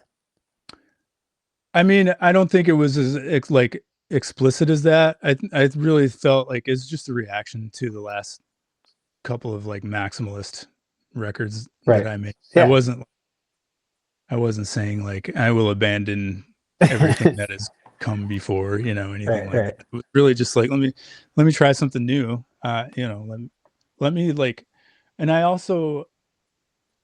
have a tendency to overcomplicate things Mhm. musically. It's a really bad habit that have worked a long time to like shake myself of. Yeah. Um, and I've always loved more like minimal bands that do a lot with economy and space and yet have never been able to really get there myself. Yeah. So it was like an effort to sort of get to that Yeah. space. And I still think there's more to take away even after Sure. that record. Yeah. Um, Well, I mean, so when I heard it, I immediately thought of like Bill Callahan. I thought of David Berman. mhm, Um, I thought of maybe even like early Jeremy Enoch, mhm, which, you know, in a lot of in those three comparisons, Jeremy Enoch, you know, his first solo record is very orchestrated, but it really stripped the aggression of the guitars and the sort of yeah. what Sunny What Day a Real Estate was known for, and Bill Callahan records and Berman records are really put the poetry of the words kind of front and center. And I think you've always been a really underrated and maybe that's not even a fair assessment. Just your lyrical approach, especially on this new record. I mean, even for me as like someone who fancies themselves as like very knowledgeable, or is like learning more and more every single day about the world, hegemony or however you see, I'm not even saying it correctly. I don't even know if I had heard that word until I heard your record. You know what I mean? Like, and to like integrate a word like that into a song, which is like a weird word to begin with, right? Yeah, It doesn't roll off the tongue, right? it does not. It's a G in the And you're fucking middle of it. Like, what are you yeah, doing in there, G? But something like that where I think stripping things back allows you to kind of like play with words and play with themes. And obviously, a lot of it is centered around the first Trump, that not always specifically, but just like what it was like to be alive. And like you said, kind of like realizing, like having those epiphanies about the world, and then sitting down and writing about it. Now that we're in it again, like, yeah, does it feel like mm, does it like, so my only comparison is like with Big Life, right? Like we wrote our last record before all the shit really started going down, and now we're yeah, playing these songs, and you listen to this record, you're like, fuck, we were right. That's yeah, I wish we weren't. yeah, Do you feel like that? Do you feel like, oh my God, like I was right when I was writing these, and maybe not even expecting it to be as yeah. horrendous as it actually is. I certainly take no pleasure in being vindicated um, Right. whatsoever. Right. Um, yeah, and it's funny too because this lines up with the COVID pandemic, as well, which is still happening. We've when we've completely just ignored it now, Right. and It's like inconvenient. we don't care anymore. People Right. are dying. We're all having long term. Anyway, you didn't ask about that. No, But the thing I'm is, with you though. I'm with yeah, you. the, yeah, the first Trump administration, I couldn't process it until it was over, and Yeah. I think we all As a lot of experienced. traumatic experiences end up being Yeah, for people, we right? all experienced it in different ways, and I saw, it was such a like it was like that scene in Austin Powers with the steamroller, right? You're just standing there going like, no, Yeah. for 4 fucking years, Yeah. Right. and like, and you're seeing all this harm happen to people, and you know, I don't know, I just like it's still too big to really like be able to describe, especially because it's happening again. Yeah. There's nothing new that I can really say about it either, right? Like, Right. and I can only really talk about like my experience. And I don't know. Again, I'm still sort of speechless. Yeah. But I can. Sorry, I'm just like I'm still like, what's the word? Stultified. Well, But it's like like, what are the songs on this record here that I can look at? I mean, like I've never been in a situation where like ballistic missiles are being fired in my direction, but I can imagine. Well, I just whatever we're feeling now, the kind of like shock of the Yeah, totality of it all, it sort of is just like your brain can't really truly process it because yeah, it's so outside of like the fabric of what makes you you and what yeah.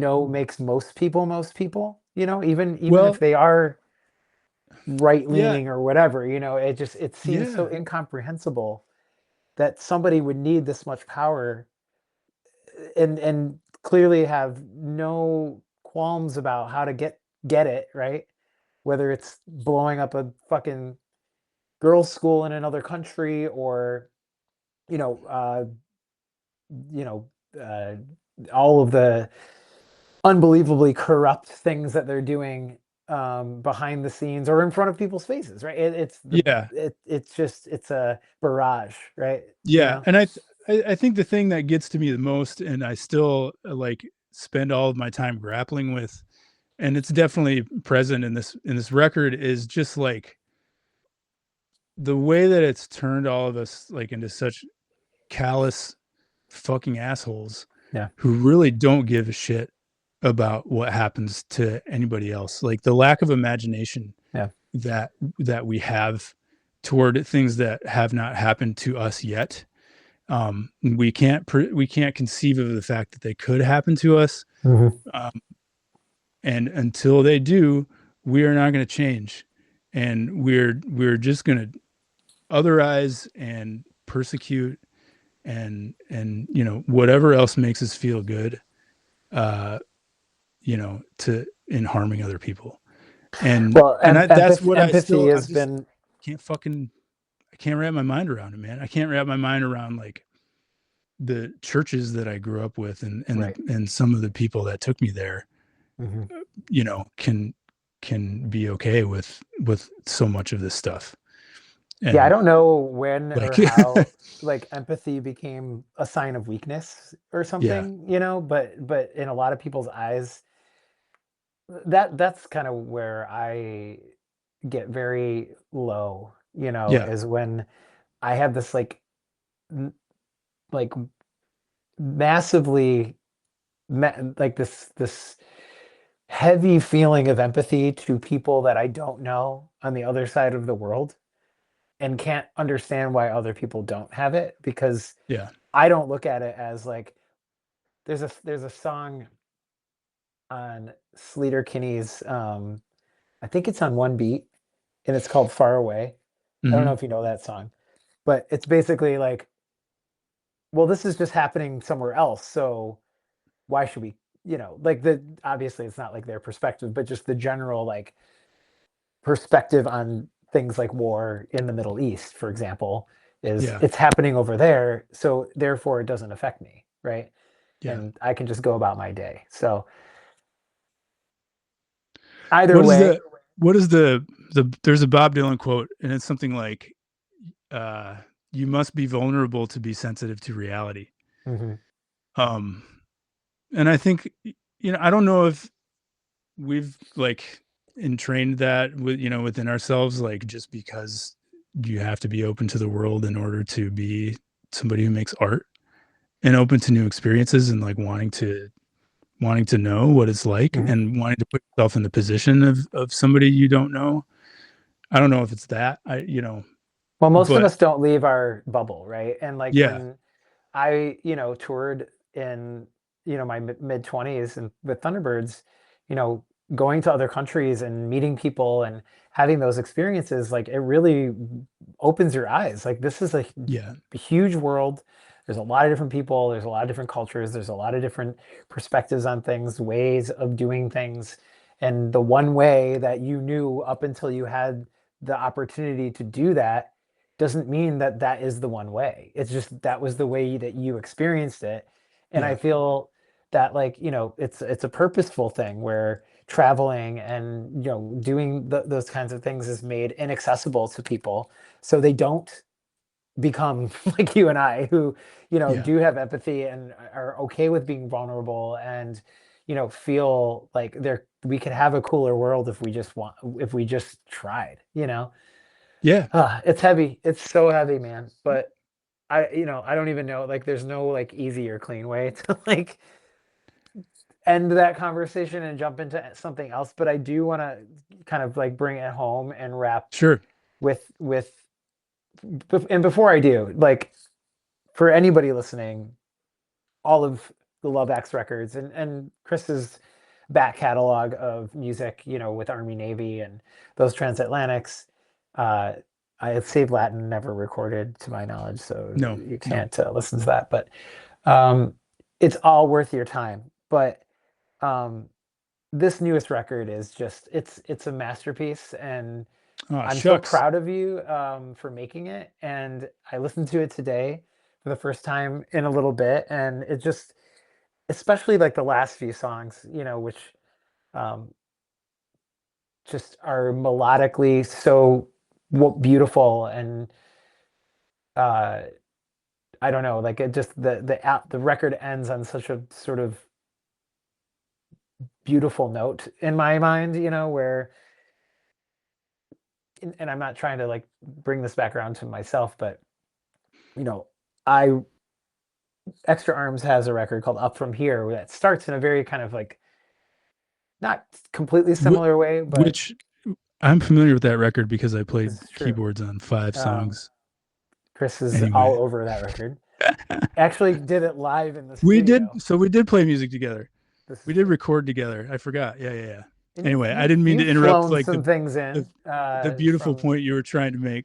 but I mean, just the idea of like something starting super fucked up, which Yeah. is not exactly how your record begins, but there is like a glimmer of hope, I feel like, at the Oh end of yeah. your record, the Yeah. sort of like the only direction.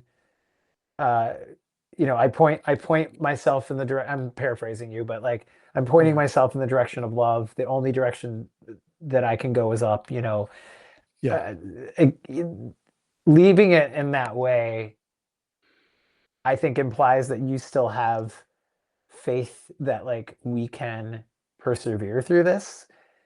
Maybe that's dwindled a little bit since you wrote that record, but I think I feel that even as down as I feel about all this shit, I still have hope that we can get through it. And I appreciate Yeah. that that record ends on that similar note of having a hopeful perspective on things, even if it was reflective of the first Trump presidency. I still think that, like, I don't know, like if it ended a different way, it, it might make me feel like, well, what's the next one gonna be? Yeah. Like, Well, you, nothing gold can stay. yeah, Um, everything changes. Nothing lasts forever. right. Every fascist regime in history has ended pathetically. All you fascists born to lose, Yeah. right? And this one will too. And there will be a Or lot of bound to harm. lose. Bound to Yeah. lose. Yeah. I think That's right. that's right. But also Um, born to lose. yeah. Um, or born to never lose anything and never, have any consequences to any. Anyway, um, There's always a this, consequence, whether it's yeah, obvious or not. this period will end. Mhm. It may end soon. It may not. It will be over. There is a better world on the other side of this. It just depends on like how much we will endure. Um, until then, I know that because that's how the world works and always Yeah. has. Yeah. Um, so and yeah, like what other response can you have to all of this hatred and Mhm. whatever you want to call it, persecution, but love. Mhm. Not that I love these motherfuckers, I don't, and I will not, but there are a lot of things that I do love that I will continue to love, and like I refuse to relinquish my humanity, um and my care about you know, this planet and the people in it and the animals that live here, and you know, but I will also continue to have a lot of grief and rage, and Mhm. I don't know how I can escape writing about that, like as I'm Yeah. experiencing it. So Well, and I think that that's um, if you were one or the other, right? Like if it was only like everything's great, that would yeah, seem purposefully oblivious to what's going on. yeah, But if you lived in a constant state of rage, you're gonna burn out. You're gonna yeah, you're gonna do something maybe that as is we're all harmful doing. to yourself Yeah, or others, right? So having that balance and also being able to funnel it into something creative and quite frankly productive, yeah, um, is I don't know how people who don't do what we do, I don't know how they make it through this, but um, they got a boat, I man. am grateful that we have this outlet Yeah, to funnel our the ups and the downs and the fucking highs and the lows yeah, into create something that does endure and will be here after we're not, which is pretty crazy to think about. But um so I want to just kind of like bring it to can we this kind of pause? final thought. Yeah, you want Hey, to use the restroom? yep, and then Yeah, you can ask that question yeah, again, I and do too. okay, I'll cool. be right back.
Yo. We're Um, back. hey everybody, it's Hey, Chris and Ryan coming at you. welcome to Two White Guys. Yep, two white guys in their mid 40s talking about the old days and how shitty the world is. What a The good concept. old days that you weren't there for. Yep. Two Um, hours. I'm probably gonna have to split this up, but I think Yeah, that yeah, there's something good about that. But anyway, so you make all these records. You make this last record. You you finish the record. You put you know everything into it. Your heart, your soul, your time, your money, yeah. Yeah. Mm-hmm. and then it's like, Sure okay, I did. got to put this shit out now. And obviously, the modern world gives us a lot of tools to put the word out about our creations, but there's a lot of noise. There's a lot of other, you know, um, I hate to use the word like competitive, but like you are Content. competing for Yeah. people's attention, right? You and a million other people who make records on their iPhones. Um, so talk to me about that side of things because that's what I'm really curious about with this podcast is, trying to break through and get people to listen to something is easier and harder than it's ever been, you know? And so what's your experience with that like, and how do you kind of deal with that? Oh man. Well, not very well, I think is the answer. Like truthfully, at this age, um, every record is an exercise in diminishing returns. Yeah. Um, Which and is the I, name of your next record, by the yeah, it's probably almost been the name of every record I've ever made. way. I like no shit. Like I used to want to start a band that was called We've Never Heard of You Either. Yeah. Um, you know, Could do the theme song for this podcast. yeah, yeah. I mean, that was 25 years ago. So it's tough, man. I don't have a good answer. Yeah. It's something I really struggle with. I I like I think right now I'm even in a period of like I have two records that are like both about 80% done. Okay. And getting them home, that last 20% is always the hardest. Hmm. And it's always like I don't know, what, like, is it worth putting myself through all of the, what it takes to like live up to my standards? And it's it would be great to pretend and say, oh, you know what, it's great, people love it, I got, things got a really good reception, I'm really happy with how it turned out. Let me just put my head down and keep making records. Yeah. But making an album is a very difficult and time consuming thing to do, depending on what your motivating factors are, and like Right. your standards are and all of that. Some And people can make how OCD you are. And well, and especially if you're doing most of it yourself, yeah. right? And also and the parts that aren't yourself, you're kind of like depending on the goodwill and time of other people who are essentially like volunteering Hmm. to help you out. I mean, I Right. could pay people. Sure. It wouldn't be worth it to me to pay people, Hmm. because nobody buys my records. This is not a money making endeavor. Right. Probably for anybody that appears on your podcast or has tangentially been involved making music with you and I for the last several decades. Right. This So is our golf or our hunting.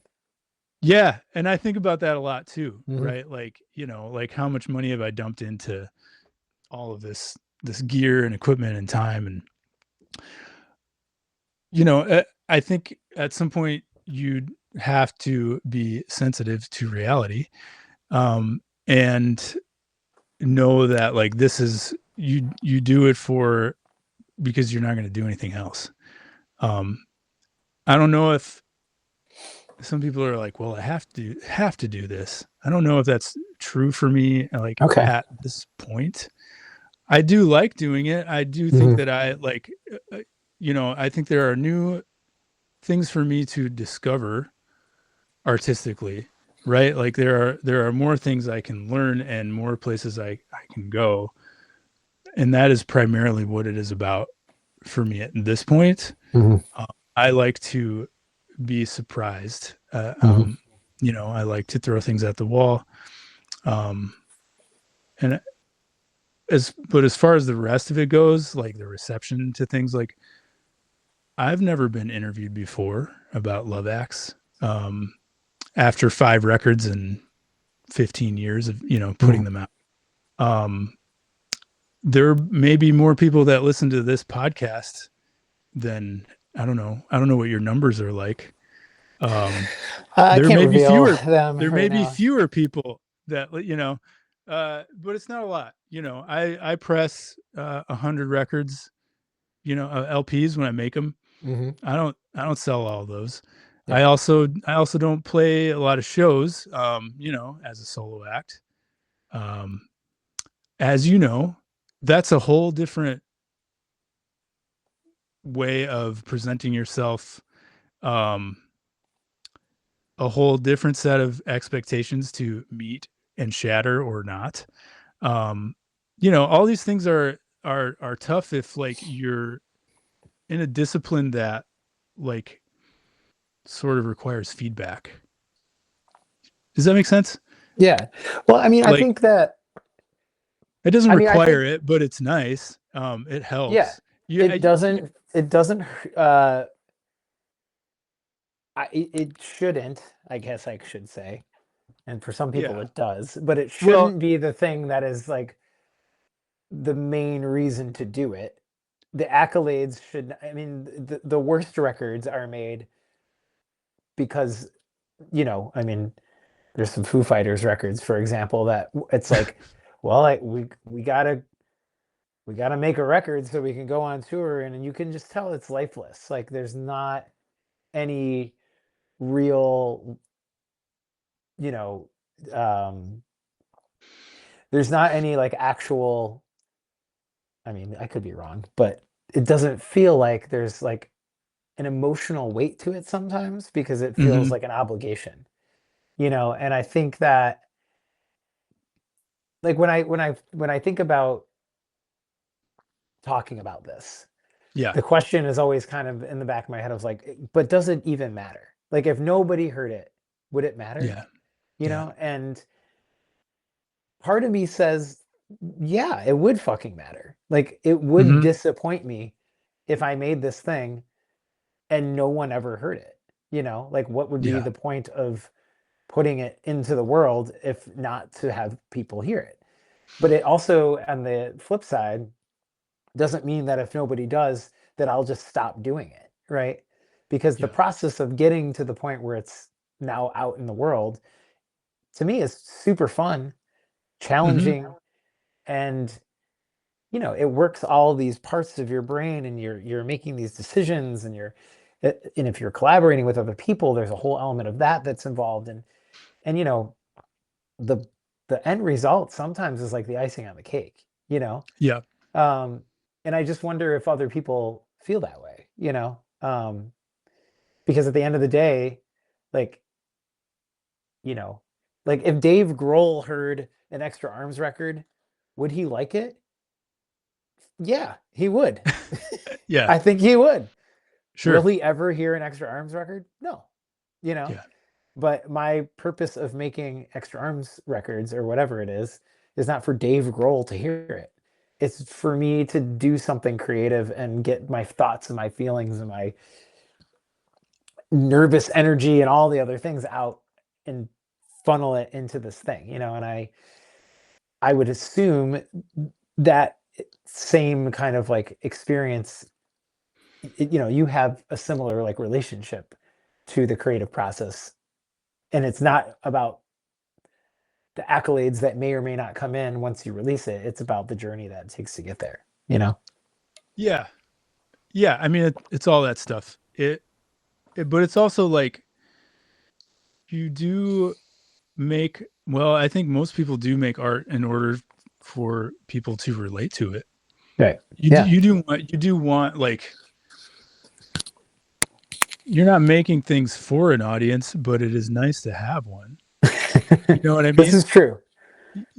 So and like that's the eternal question is like, is it worth me like spending, I don't know, 30 hours rehearsing for a show? Like for me, like, because Mhm. that's what I have to do because I play them so infrequently. Yeah. Is it worth me doing that if there are six people there? Well, what You know, is, let me ask you, well, is it? that's I don't know if it always is. Okay. Maybe it is. Maybe like there's one person there that like really had a profound experience, Mhm. and that's amazing and that's great. Did I have a profound experience doing that? No, I had a bad time because I put a lot of You work in remember all the things that you fucked playing. up.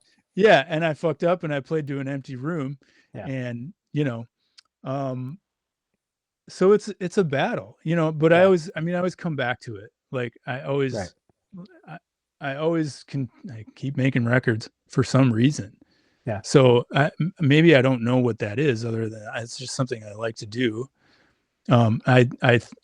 I think that I have like a distinctive or maybe unique occasional like, point of view and things to say and like, um, as a means of self-expression, like I do have to believe that it is interesting to other people, or could be. Because if I didn't believe that, then I really shouldn't be doing this. I don't think, or at least like putting it out, right? Like, right. if you were just happy making records, you wouldn't even put them out. Right. Like you do want an audience. So yeah, it's tough. It's a struggle. I don't really have a lot of wisdom. I think I actually get worse at it as time goes on. Well, like I the get way like less, like, oh, I'm always gonna do this, and like less self-assured, I think, probably. Yeah. Well, I mean, which is understandable, right? Like the older you get, it's music, especially. I think it's a weird thing where it's like the older you get, sort of the better you become, as a musician, Yeah. and you start to realize, your decision making gets better. I feel like, and Yeah, you're all kinds of stuff comfortable. gets Yeah, better. right. Yeah. But the outside kind of like world's opinion on aging musicians is like the longer you go, the lamer you are, right? Yeah. But Yeah. which I don't buy Yeah. into. I mean, I just saw Bob Mould play, I don't know, 6 months ago or whatever it was. Yeah. He's like 68 years old and completely and totally like ripping the stage in half, Yeah. and so I don't buy into that. But I do think that, back to kind of what you were saying, like if everybody felt that what they're doing doesn't really matter, then nothing would matter, right? And so I feel like Right. for people like yourself and myself, and the people that I'm like interested in talking to on this podcast, I truly believe that like what we do makes the universe a better place. It's like, whether it's heard or not, there needs to be creative endeavors that are pursued and even put out into the world for, maybe not, the masses to discover, but for those small little pockets of people who do want to dig deeper and do want to hear things that are maybe, you know, um, harder to find. And at least from my experience with it all, you know, I do get here and there a nice little note or something from somebody that is like, hey, this really like meant a lot to me, or whatever it might be. And Mm-hmm. even if I never did, I would still feel like, I don't know, like there's a lot of shitty art and shitty music and Yeah. terrible things that exist. Like, I'm going to try to put this out to counterbalance that at the very least, Yeah. even though you could think of my music as shitty too, because everybody is entitled to their own opinion there. But I believe that like the world is a better place because your music exists. You know what I mean? Like, Yeah.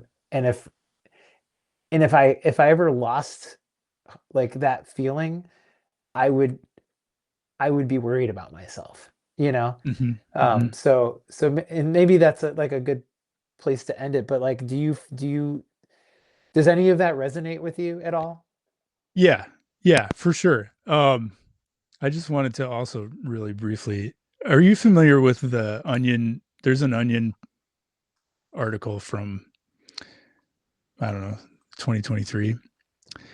And it says, the title of it is, "Hey, I know I haven't posted any new music for a while," begins most humiliating social media post of Yeah. 37-year-old's life. Yeah. Yeah, I mean, I think about that shit all the time. It's like the fun, Mhm. it's so funny. And it's Stay like tuned. it feels directly targeted at, Yeah. people like us. Yeah, I mean, I don't know what to say. Like, I definitely don't want to like give the impression that I'm sad about like anything. Mhm. You know what I mean? But I do just kind of like, you know, does shit matter? Does anything matter? Like when we're having these like nihilistic sort of phases about the world. Yeah. Um, as the Super Drag lyric, nothing is cool, nothing matters. Mhm. Uh, that goes through my head a lot. Is it nothing is cool or nothing is real? Nothing is cool. Nothing. Yeah, I don't know. No, I can't Crazy think of it. how when I I'm get on the spot. shattered, Yeah. nothing's cool, nothing, something like that. Anyway, But yeah, of course it matters. Like, there's nothing I love more than when my friends make new records. Like, Yeah. that fucking rules. Like, Hmm. and when they make really great, incredible records, like, Yeah. that fucking rules. That makes me happy, you know? So, Well, I like, mean, the Beatles heard Pet Sounds and they said, I guess we gotta fucking do something like, I mean, it's like yeah, those are the types of like, you know, motivating things that I think, especially as you get a little bit older, like that's the kind of, I agree with you. Like, I hear your record, I'm like, oh, God damn it. No, I gotta yeah, make something. yeah, This is like, I mean, I remember feeling that way when like the Recital put out, some of those records back yeah. in the day, And were just and like, man. another band who, like, really, I think, struggled with that sort of feeling too, Yeah. as far as I know, like, Yeah. a great fucking band that nobody heard. I have their poster. Is it up? No, I don't have it up here, but the poster for their last show is like celebrating 10 years of empty rooms by playing to an empty room. It's like, that's been with Perfect. us, the whole time. Yeah. It's always been that way. And Yeah.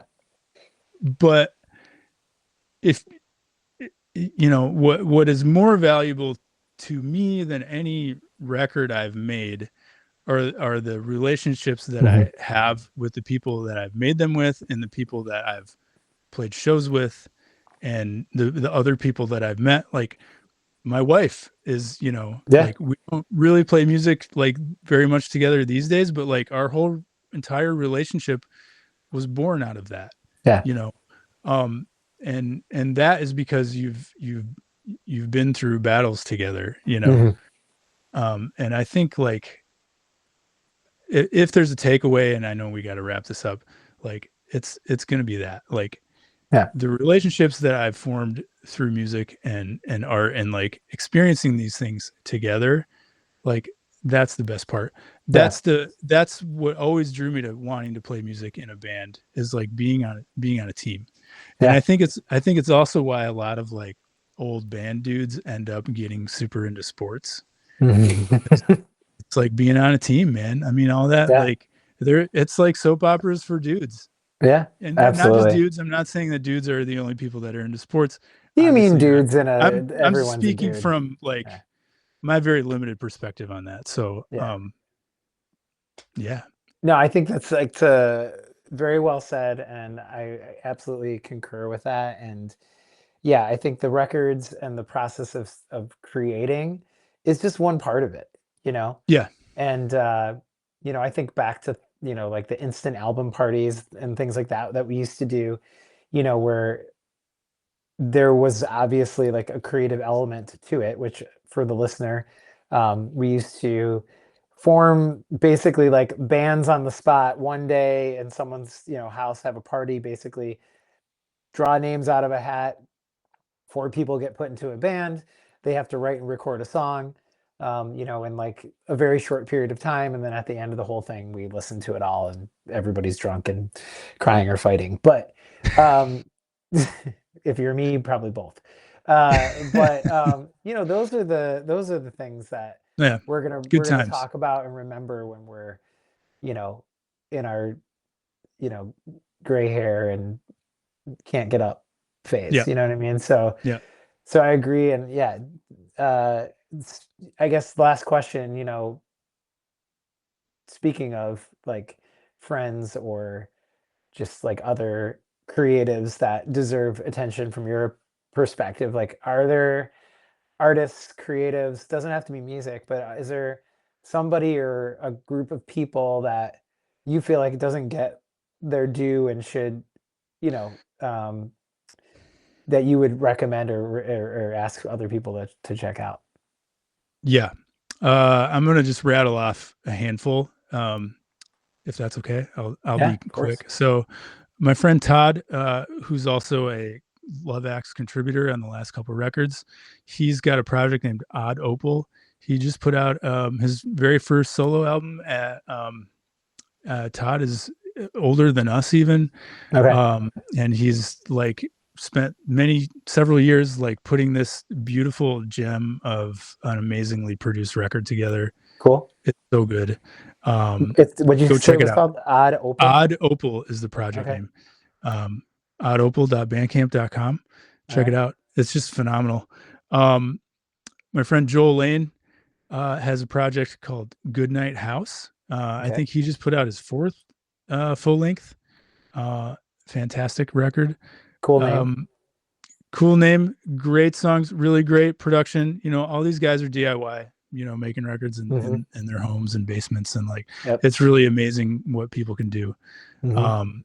My friend Scott Allen has Know him. put out Love him. 2 solo albums the last few years under the name Scoff's Music.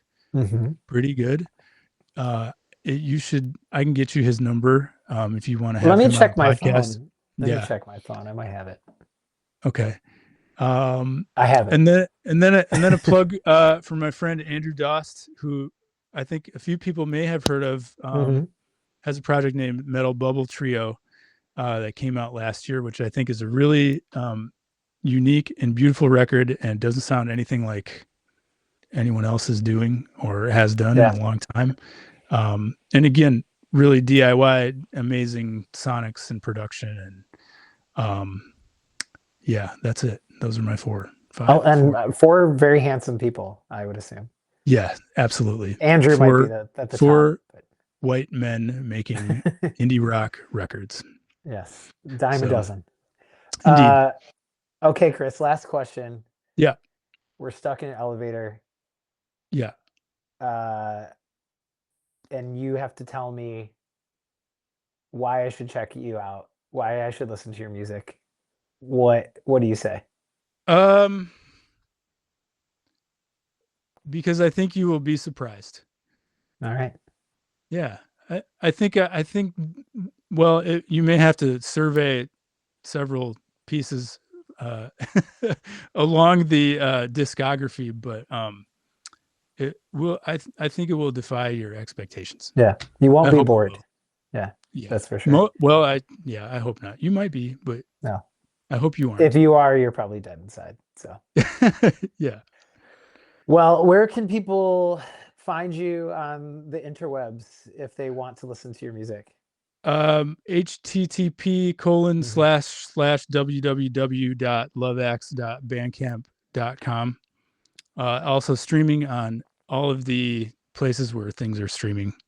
Cool. That's it. Google Love Axe, ask the AI, have it hallucinate. Perplexity will serve it right up to you on a silver platter. Yeah, it will get everything wrong, but that's what you're doing anyway. So that's okay. Yeah, it's just looking at other things that were wrong in the past and indeed, barfing it up to you. Well, dude, I really appreciate you doing this. This was an epic journey of Chris's past, present, and future. If you made it this far, like, Jesus, I'm impressed.